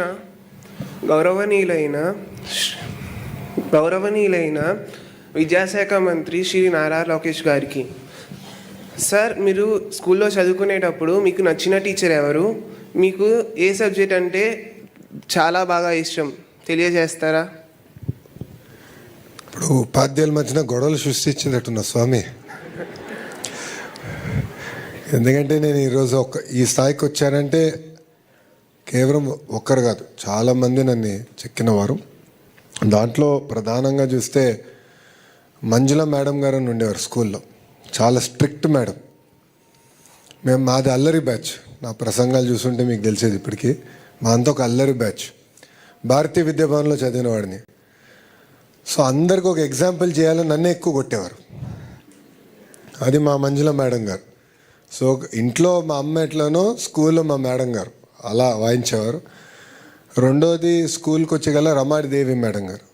అంటే అప్పుడు నేను వైస్ ప్రిఫెక్ట్ అయ్యా స్కూల్కి. అప్పుడు స్కూల్ని ఎట్లా లీడ్ చేయాలి, ఎలా ముందరికి వెళ్ళాలి, కొత్త ప్రోగ్రామ్స్ ఎలా రూపొందించాలి అని దానిపైన ఆ ఆలోచన నాలో తీసుకొచ్చినవారు. ఇంటర్మీడియట్కి వచ్చేగల కొన్ని సబ్జెక్ట్స్లో నేను వీక్గా ఉండేవాడిని. బ్రిడ్జ్ కోర్స్ పెట్టారు నారాయణ గారు, ఇప్పుడు మంత్రిగా ఉన్నారు నారాయణ గారు. ఆయనే నాకు పాఠాలు చెప్పారు స్వయంగా, అప్పుడు క్యాల్కులస్ అది. సో ఆయన బ్రిడ్జ్ కోర్స్ వల్ల నేను కార్నింగ్ మెల్లన్, తర్వాత వెళ్ళి 2 సంవత్సరాలు వరల్డ్ బ్యాంక్లో పనిచేసి మళ్ళీ స్టాన్ఫర్డ్కి వెళ్ళేదానికి కూడా అవకాశం వచ్చింది. కార్నింగ్ మెల్లన్లో నా గురువు గారు రాజిరెడ్డి గారు. రాజిరెడ్డి గారు కూడా ఏంటంటే చిత్తూరు జిల్లాలో ఒక మారుమూల గ్రామంలో జన్మించిన వారు. కార్నింగ్ మెల్లన్ యూనివర్సిటీకి వెళ్ళి అసలు కంప్యూటర్ సైన్స్ ల్యాబ్, అసలు మొత్తం ప్రోగ్రామ్ రూపొందించిన గొప్ప వ్యక్తి. మా తరంలో బహుశా నేను ఫస్ట్ పర్సన్ యూఎస్కి వెళ్ళింది చదువుకునేదానికి. సో నాకు పెద్ద గైడెన్స్ లేదు, అంటే కోర్స్ ఎలా తీసుకోవాలి, క్రెడిట్ సిస్టమ్ ఎలా ఉంటుంది అంత అవగాహన లేదు. అప్పుడు కార్నింగ్ మెల్లన్లో ఎక్కువ మంది భారతీయులు కూడా లేరు, ఇప్పుడంటే దండిగా ఉన్నారు. సో అప్పుడు నాకు రాజిరెడ్డి గారే గైడ్ చేశారు. సో మొదటి 2 సెమిస్టర్లు ఆయన గైడెన్స్ నేను చదువుకున్నా కనుకనే నేను సక్సెస్ఫుల్గా కాదు మంచి మార్కులతో పూర్తి చేసుకుని మళ్ళీ స్టాన్ఫర్డ్కి వెళ్ళడానికి అవకాశం వచ్చింది. బెస్ట్ సబ్జెక్ట్ అంటే నాకు మ్యాథమెటిక్స్లో నేను వీక్గా ఉన్నా మ్యాథమెటిక్స్ నచ్చాయి. అది నన్ను ఆ వీక్నెస్ని నేను ఓవర్కమ్ అవ్వాలి. నాలో ఈ సబ్జెక్ట్లో నేను వీక్గా ఉన్నా దాన్ని నేను నేర్చుకోవాలి, దాన్ని అధిగమించుకుని ముందరికెళ్ళాలన్న ఆలోచన అప్పుడే పడింది. స్టాన్ఫర్డ్లో మాకు ఒక పెద్ద అవకాశం ఉండేది, గ్రేడ్స్ నాన్ డిస్క్లోజర్. అంటే స్టాన్ఫర్డ్ ఎంబీఏలో మీ గ్రేడ్స్ అంటే వచ్చిన మార్కులు మీరు ఎవరికి చెప్పాల్సిన అవసరం లేదు, ఇంక్లూడింగ్ కంపెనీ నుంచి ఎవరిని వచ్చి నేను హైర్ చేయాలంటే. అది నాకు ఎందుకు బాగా నచ్చిందంటే నేను వీక్గా ఉన్న ఫైనాన్స్ సబ్జెక్టులు ఎక్కువ తీసుకున్నా, అప్పుడు ఫైనాన్స్లో వీక్ ఉండేవాడు. సో ఈ 2 మ్యాథమెటిక్స్ అండ్ ఫైనాన్స్, ఈ 2 నాకు బాగా నచ్చింది. దేవుడి దయ వల్ల పర్ఫెక్ట్ అని నేను అనలేను, but definitely far better. Thank you అమ్మా. Thank you so much sir. Khalil Gibran ప్రఖ్యాత రచయిత, ఆయన చెప్పినట్లుగా తల్లిదండ్రులకు బిడ్డలు కలుగుతారు, కానీ తల్లిదండ్రులు మా సొంతం అనుకుంటారు. నిజానికి ఆ పిల్లలు ఈ జాతికి సొంతం, ఈ జాతి సంపద ఆ పిల్లలే. కాబట్టి వారి భవిష్యత్తు బాగుండాలని ప్రతి ప్రభుత్వము ఆలోచిస్తూ ఉంటుంది, ప్రతి టీచర్ ఆలోచిస్తారు, ప్రతి తల్లిదండ్రి ఆలోచిస్తారు. వారి చేతుల్లో పెరుగుతున్నటువంటి ఈ పిల్లలు అడిగే మరొక ప్రశ్నను ఇప్పుడు జవాబు చేయడానికి సిద్ధంగా ఉందాం సార్. నమస్కారం గురుగారు, నా పేరు ధరాదేవి. నేను అమరజీవి పొట్టి శ్రీరాములు ఉన్నత పాఠశాలలో 10వ తరగతి చదువుతున్నాను. విలువలు లేని విద్య ఎందుకు అసంపూర్ణంగా ఉంటుందో తెలియచేస్తారా గురువుగారు? చక్కగా స్పష్టంగా పంజరంలో చిలక పలికినట్టు పలికావమ్మా. అమరజీవి పొట్టి శ్రీరాములు గారు అని. విలువలు లేని విద్య ఎందుకు అసంపూర్ణం అవుతుంది?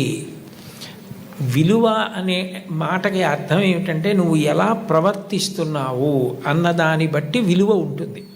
అన్నీ కాగితాలే, కానీ కరెన్సీయే డబ్బు అవుతుంది. కేంద్ర ప్రభుత్వం ముద్రించినది ఏదో అది కరెన్సీ. అట్లాగే నువ్వు చదువుకున్నది ఆచరణాత్మకమైతే విలువ అవుతుంది. నువ్వు చదువుకుని విలువ ఏదీ పాటించలేదనుకో ఎట్లా అది విలువ అవుతుంది? ఉదాహరణకి ఇవాళ సభా ప్రారంభంలోనే గౌరవ మంత్రివర్యులు మాట్లాడుతూ నేను పుట్టపర్తి వెళ్ళాను. పుట్టపర్తిలో చాలా పెద్ద హాలు, ఆ హాల్కి అనేక మంది పిల్లలు వచ్చారు. అంతా అయిపోయిన తర్వాత ఎవరి వాటర్ బాటిల్ కాగితం మొక్క దగ్గర నుంచి వాళ్ళే తీసుకెళ్ళి డస్ట్బిన్లో వేసి వెళ్ళిపోయారు. హాల్ అంతా అంత నీట్గా వచ్చి కూర్చోడానికి ముందు ఎలా ఉందో వెళ్ళిపోయిన తర్వాత కూడా అలా ఉంది. ఆయన పుట్టపర్తి సభలో పాల్గొని ఇక్కడికి వచ్చిన తర్వాత కూడా ఆయన మస్తిష్కంలో అది అలా ఉండిపోయి అలా మన పిల్లలు కూడా ఉంటే బాగుండు, అలా మన సమాజం కూడా తయారైతే బాగుండు, వీళ్ళందరూ కూడా అది నేర్చుకుంటే బాగుండన్నది ఉండిపోయి ఆలోచన దొంతరల్లోంచి అదే బయటికి వచ్చి ప్రసంగంలో ముందు పైకొచ్చింది అంటే అది ఆ పిల్లల విలువ. వాళ్ళు పరిశుభ్రత అలా పాటించారు. ఒక్కొక్కరు అంత విలువ ఒక్కొక్క విషయానికి ఇస్తారు. ఇది నిజానికి అంతఃశౌచము బాహ్య శౌచము అని మన శరీరాన్ని శుభ్రంగా ఉంచుకోవడం, మన మనసుని శుభ్రంగా ఉంచుకోవడం, మంచి ఆలోచనలు చేయడం, మనం శుభ్రంగా ఉండడం కాదు, మన ఉన్న చోటు శుభ్రంగా ఉండాలి, ఇల్లు శుభ్రంగా ఉండాలి, వీధి శుభ్రంగా ఉండాలి. అలా ఉన్నప్పుడు దోమలు, అంటువ్యాధులు ఇట్లాంటివి ఉండవు. ఎవరికి వాళ్ళమే కష్టపడ్డం, ఎవరికి వాళ్ళని శుభ్రంగా ఉంచుకోవడం నేర్చుకున్నాం అనుకోండి, అప్పుడు అది గొప్ప విలువ అవుతుంది. ఆ విలువ సామూహికమైందనుకోండి, ఒక ఊరంతా పాటించిందనుకోండి, అది కీర్తికి కారణం అవుతుంది. ఆ మధ్య హిందూ పేపర్లో ఒక ఆర్టికల్ వచ్చింది. కరీంనగర్ డిస్ట్రిక్ట్లో సిద్దిపేట మండల్లో ఇబ్రహీంపట్నం అనుకుంటాను, ఒక చిన్న పల్లెటూరు. ఆ పల్లెటూరులో ఆటోమొబైల్ ఇంజనీరింగ్లో డిప్లొమా చేసినటువంటి చెన్నారెడ్డి అన్న వ్యక్తి ఆ ఊరి సర్పంచ్ కుమారుడు. ఆయన లీడ్ తీసుకుని ఎందుకు పరిశుభ్రంగా ఉండాలి, ఉండకపోతే ఎంత ప్రమాదం జరుగుతుంది, ఒక్క దోమ పెరిగినది కుడితే ఒక పిల్లవాడే మరణించవచ్చు, ఒక బోధకాలు వస్తే జీవితాంతం బోధకాలతో బాధపడాలి, ఒక్కొక్క జ్వరం వస్తే ఎంత డబ్బు అయిపోతుంది, మనం ఎంత శుభ్రంగా ఉండాలి, మురుగునీరు మొక్కల్లోకి పంపించి కలకల్లాడుతూ పువ్వులు పూసేటట్టు వీధులు ఎలా ఉండాలి, ఇవి అదే పనిగా అందరినీ పిలిచి చెప్పి ఆ ఊళ్ళో ఒక్కరికి కూడా వైరల్ ఫీవర్ కూడా రాకపోతే ఆ ఊళ్ళో ఉన్నటువంటి 4 ఆర్ఎంపీ డాక్టర్లు ఆ ఊరు వదిలి వెళ్ళిపోయారు. ఏ జబ్బు రాందానికి ఈ ఊళ్ళో మేమెందుకు, ఇక్కడ మాకేం రావట్లేదు రూపాయి కూడానని. ఆ విషయం హిందూ పేపర్లో వచ్చింది. అంటే ఆ ఊరికే ఎంత విలువ వచ్చింది. నువ్వు చక్కగా ఇంటికి వెళ్ళగానే నీ బట్టలు విప్పేసినవి తీసి హ్యాంగర్కి పెట్టుకుని, మాసిపోతే ఉతకవలసి వస్తే గుమ్మిలో పడేసి మూత పెట్టేసి, నీ సాక్స్ తోటి పరిగెత్తకుండా సాక్స్ విప్పి దులిపి బూట్ లోపలికి తోసేయకుండా వాసన రాకుండా దాని మీద ఆరేసినట్టుగా వేసి బూట్లో పక్కన పెట్టుకుని నువ్వు చదివేసుకుని బయలుదేరే ముందు నీ షూ నువ్వు పాలిష్ చేసుకుని ఆ చేతులతో తినకుండా సబ్బు పెట్టి రుద్దుకుంటే నిన్ను చూసి చాలామంది పిల్లలు నేర్చుకుంటారు. అదే విలువ. అలా పిల్లలందరూ కూడా మీరు కూర్చున్న గది, మీరు పుస్తకాలు పెట్టుకునే ఆల్మేరా, మీ ఇల్లు, మీ వీధి అన్నిటినీ శుభ్రంగా ఉంచడం మీరు నేర్చుకున్నారనుకోండి, ఒకనాడు ప్రపంచవ్యాప్తంగా ఈ దేశానికి ఎంత గౌరవం వస్తుందో. మహాత్మా గాంధీ గారు కరెంటు పోయిన తర్వాత గుండు సూది కావలసి వస్తే కటిక చీకట్లో తన మేజాబల్ల మీద గుండు సూది ఎక్కడుందో చీకట్లో తీసేవారట. అంటే అంత బాగా సర్దుకునేవారు. అవనిగడ్డ ఎమ్మెల్యే గారు మండలి బుద్ధప్రసాద్ గారిని ఉన్నారు. ఆయన మహాత్మా గాంధీ గారి జీవితంలో మంచి మంచి విషయాలు తీసి చాలా మంచి బుక్స్ పబ్లిష్ చేశారు. స్వచ్ఛ భారతీయం అని పుస్తకాలు వేసి ఆయన చీపురు పట్టుకు ఊడుస్తున్నట్టుగా వేసి పిల్లలకి మంచి బుద్ధి ప్రచోదనం కోసం పంచిపెట్టారు ఒకప్పుడు. నేను ఆ పుస్తకం చాలా బాగుందంటే తెప్పించుకుని ఆయన దగ్గర అడిగితే చదివాను, అందులోంచి ఉటంకించాను నేను ఇప్పుడు ఈ విషయం. కాబట్టి మీరు అట్లాంటివి చదివి చక్కగా పరిశుభ్రంగా ఉండడం నేర్చుకున్నారనుకోండి, మీరు ఒక రోజు ఏం చేయాలంటే మీరు మంత్రి గారికి కబురు చేయాలి. మంత్రి గారు మీరు ఒక రోజున విజయవాడ సభలో పుటపర్తి గురించి చెప్పారు, మా స్కూల్కి మీరు ఒక్కసారి రండి, మా స్కూల్కి మీరు వచ్చి ఒక్కసారి చూడండి, మీరు పొంగిపోతారు, మీరు గర్వపడతారు. మా ఊళ్ళో మా స్కూలు మేము కూడా అలా నిర్వహిస్తున్నాం. చెత్త కాగితం ముక్క ఉండదు, ఎవ్వరం అపరిశుభ్రంగా ఉండం. మా స్కూల్ అలా మెయింటైన్ చేస్తున్నాం. మేమందరం వాలంటీర్స్గా షిఫ్ట్లు వేసుకుని 2 రోజులకు ఒకళ్ళని చప్పున కొంతమందిని చప్పున పాఠశాలంతా మేమే తుడిచేసుకుని మేమే దీన్ని దేవాలయంలా చూసుకుంటున్నాం అని మీరు మంత్రి గారిని వెళ్ళి పిలిచి మంత్రి గారు వచ్చి చూశారనుకోండి, అది పెద్ద న్యూస్ అవుతుంది.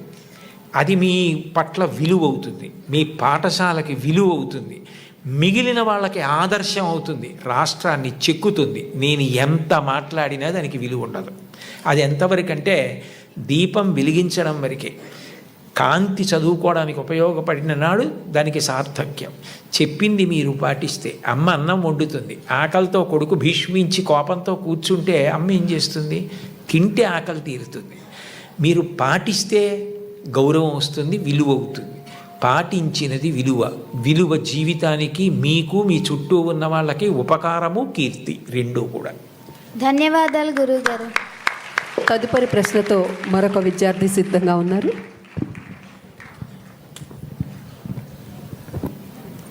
గౌరవనీయులైన విద్యాశాఖ మంత్రి గారికి నా నమస్కారాలు సార్. నా పేరు ఆదర్శ. నేను కేజీబీవి ఎకొండూరులో 10వ తరగతి చదువుతున్నాను. నేటి సమాజంలో నైతిక విలువలను పాటించేవారు జీవితంలో వెనుకబడుతున్నారు. సమాజం మాత్రం ఏం సంపాదించావని అంటుందే కానీ విలువలతో బ్రతుకుతున్నావని అనడం లేదు. దీనిపై మీ అభిప్రాయాన్ని తెలియజేస్తారా సార్?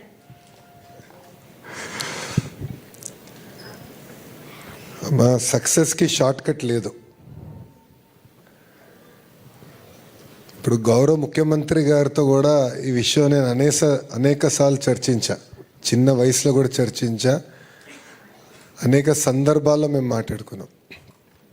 ఫ్యాక్షనిజం గురించి, ఫ్యాక్షన్ రాజకీయాల గురించి మాట్లాడాం. రాజకీయాల్లో రావాల్సిన నైతిక విలువల గురించి మాట్లాడాం. గౌరవ ముఖ్యమంత్రి గారు జీవిత ప్రయాణంలో కొన్నిసార్లు ఇబ్బంది కలిగినప్పుడు కూడా, ఆ రోజు జరిగినప్పుడు కూడా నేను ఆయనతో ఈ విషయం మాట్లాడతాం జరిగింది. కానీ చివరిగా ఒకటే చెప్తున్నా తల్లి, సమాజంలో ఏ మార్పు అయితే మనం ఆశిస్తున్నామో అది మనం ముందల పాటించాలి. అందరూ తప్పులు చేసి ముందలకి వెళ్తున్నారు, మనం కూడా తప్పులు చేసి ముందలకి వెళ్దాం అనుకుంటే మటుకు వ్యక్తిత్వం అనేది ఉండదు. అది గురువుగారు చెప్పినట్లు ఈరోజు అది మియర్లీ టెంపరరీ. అద్భుతంగా ఆయన కొన్ని ఉదాహరణలు చెప్పి మనకు కూడా చెప్తాం జరిగింది. నేను కూడా నా జీవిత ప్రయాణం నేను టైం టు టైం రిఫ్లెక్ట్ అవుతూ ఉంటాను. చాలామంది ఏమన్నారంటే, కొంచెం కంచుకోట లాంటి నియోజకవర్గంలో నువ్వు పోటీ చేస్తే సులభంగా ఉంటుంది కదా, నీకు ఎందుకు ఇవన్నీ అని నన్ను చాలామంది అన్నారు. 24 ఎన్నికల్లో కూడా చాలామంది 2 సీట్లో పోటీ చేయి, నీకు ఎందుకు ఇది కాంప్లికేషన్ అన్నారు. కానీ నా పైన నాకు నమ్మకం ఉండే. గురువుగారు అన్నట్టు ముందర మన పైన మనకు నమ్మకం ఉండాలి, ధైర్యం ఉండాలి. ఎస్, నేను చేస్తాను, నేను సాధిస్తాను, అప్పుడే నేను అనుకుంది నేను చేయగలుగుతాను. అది మనందరిలో అవసరం. ఇప్పుడు దారిలో మనలో భారతీయుల్లో ఒక ఇబ్బంది ఉంది. గురుగారు అన్నట్టు మనమే మన చెత్త రోడ్డు పైన వేస్తాం. ఇదే భారతీయులు అమెరికాకి వెళ్తే అంటే ఎంత అన్యాయం చూడండి ఇది. సో మీరు అన్నట్టు షార్ట్ కట్ ఉంది, చెత్త వేస్తారో వెళ్ళిపోతారు. కానీ ఎవరైతే నిలబడి లేదు ఇది కరెక్ట్ కాదని ఉంటారో, లేదంటే ఎవరి కారులో అయితే చిన్న చెత్త బుట్ట పెట్టుకొని ఆ చెత్తంతా దాంట్లో వేసి తిరిగి మళ్ళీ ఇంట్లో పెట్టి మళ్ళీ పారిశుద్ధ కార్మికులు వచ్చినా లేదంటే రీసైక్లింగ్ సెంటర్ తీసుకెళ్తారో వాళ్ళే ఆదర్శంగా నిలబడతారు. ఇది మనలో రావాలి తల్లి. అప్పుడే సమాజాన్ని మనం మార్చగలుగుతాం. లేదంటే సమాజంలో ఒకరు అవుతాం. దేశాన్ని అప్పుడు ఎవరు బాగు చేయలేరు. మొన్న కాన్వకేషన్ జరిగింది పుట్టపర్తిలో. అక్కడ స్పీచ్కి ప్రిపేర్ అయ్యే ముందల భగవాన్ సత్యసాయి ఆయన మాట్లాడిన చాలా విషయాలు నేను చూశాను. ఆయన ఒకటి అన్నారు, హెడ్, హార్ట్ అండ్ హ్యాండ్. అంటే ఐక్యూ హెడ్ ఇస్తుంది, ఈక్యూ అంటే ఎమోషనల్ కోషంట్ హార్ట్ ఇస్తుంది, సమాజానికి ఎప్పుడు సేవ చేయాలనేది హ్యాండ్ ఉండాలని ఆయన పదే చెప్పారు. నాకు బాగా నచ్చింది, నా మనసులో అతుకుపోయింది అది. ఇది మనందరం నేర్చుకోవాలి తల్లి. అంతేగాని ఎవరో ఒక్కరు షార్ట్ కట్ వల్ల పైకి వచ్చారని మనం మట్టుకు అనుకుంటే టైం విల్ ఓన్లీ షో. వాళ్ళు అక్కడ నిలబడేదానికి హక్కు ఉండదని. ప్రకృతి ప్రజలు ఒప్పుకున్నా సమాజం ఒప్పుకున్నా ప్రకృతి ఒప్పుకోదని నేను బలంగా నమ్ముతా తల్లి. సో అది మనందరం గుర్తుపెట్టుకోవాలి దయచేసి. Very long answer for straight question. Thank you sir. Thank you so much. మరి పెద్దలు చెప్పినటువంటి అంశాలు మీకు అర్థమవుతున్నాయని, మీరు అర్థం చేసుకోగలరని, మున్ముందు వాటిని పాటిస్తారని భావిస్తూ తదుపరి ప్రశ్న అడగటానికి సిద్ధంగా ఉన్నారు. వాళ్ళని మాట్లాడవలసిందిగా కోరుతున్నాం. గౌరవనీయులైన బ్రహ్మశ్రీ చాగంటి కోటేశ్వరరావు గారికి నా నమస్కారములు. నా పేరు శుభశ్రీ. నేను విఎంఆర్ఆర్ ఎంసీ స్పెషల్ గర్ల్స్ హై స్కూల్లో 9వ తరగతి చదువుతున్నాను. నేటి తరం విద్యార్థులకు స్వీయ నియంత్రణ యొక్క ప్రాధాన్యతను మీ మాటల్లో తెలియజేస్తారా గురువుగారు? స్వీయ నియంత్రణ, నేను ఒక్క మాట చెప్తానమ్మా నీకు తేలికగా అర్థం అవడానికి. ఒక కారు ఉందనుకో, ఎందుకు వాడతాం?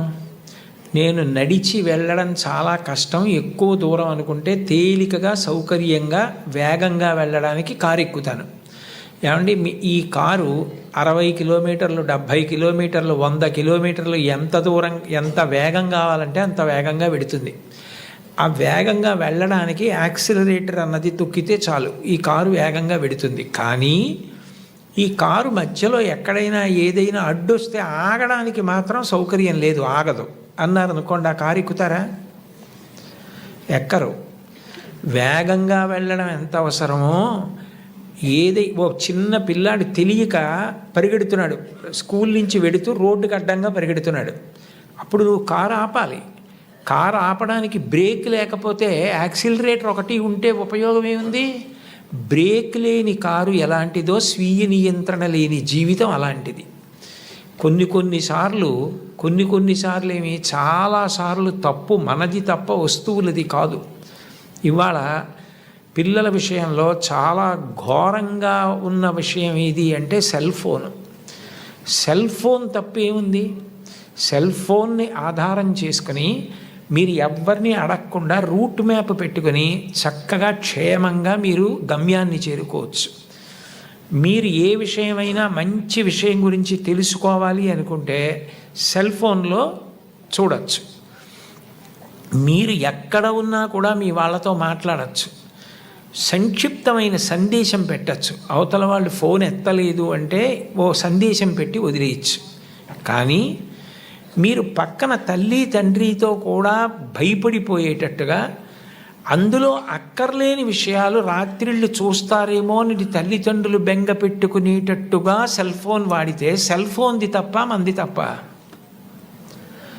సెల్ ఫోన్ పట్టుకొని 2 వీలర్ మీద వెడుతూ చెవి దగ్గర జబ్బమికి మధ్యలో నొక్కి పెట్టి మెడ వంచి డ్రైవ్ చేస్తే సెల్ ఫోన్ది తప్ప మంది తప్ప?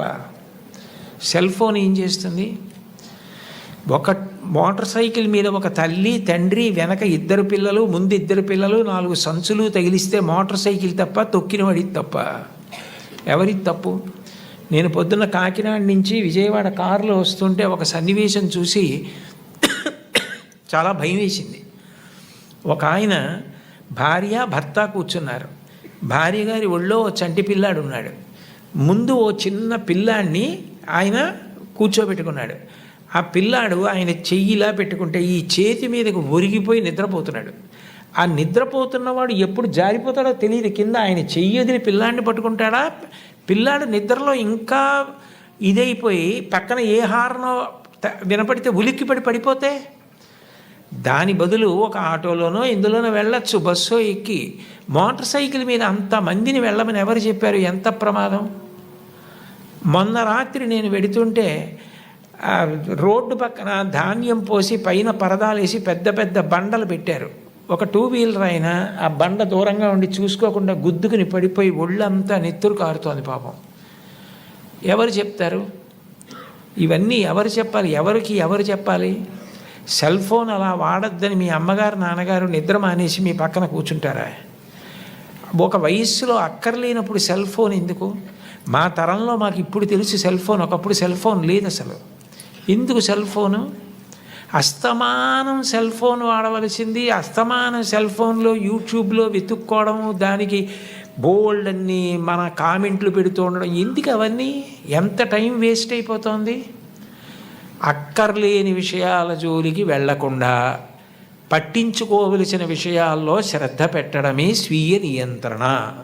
అది నేర్చుకోకపోతే జారిపోతావు.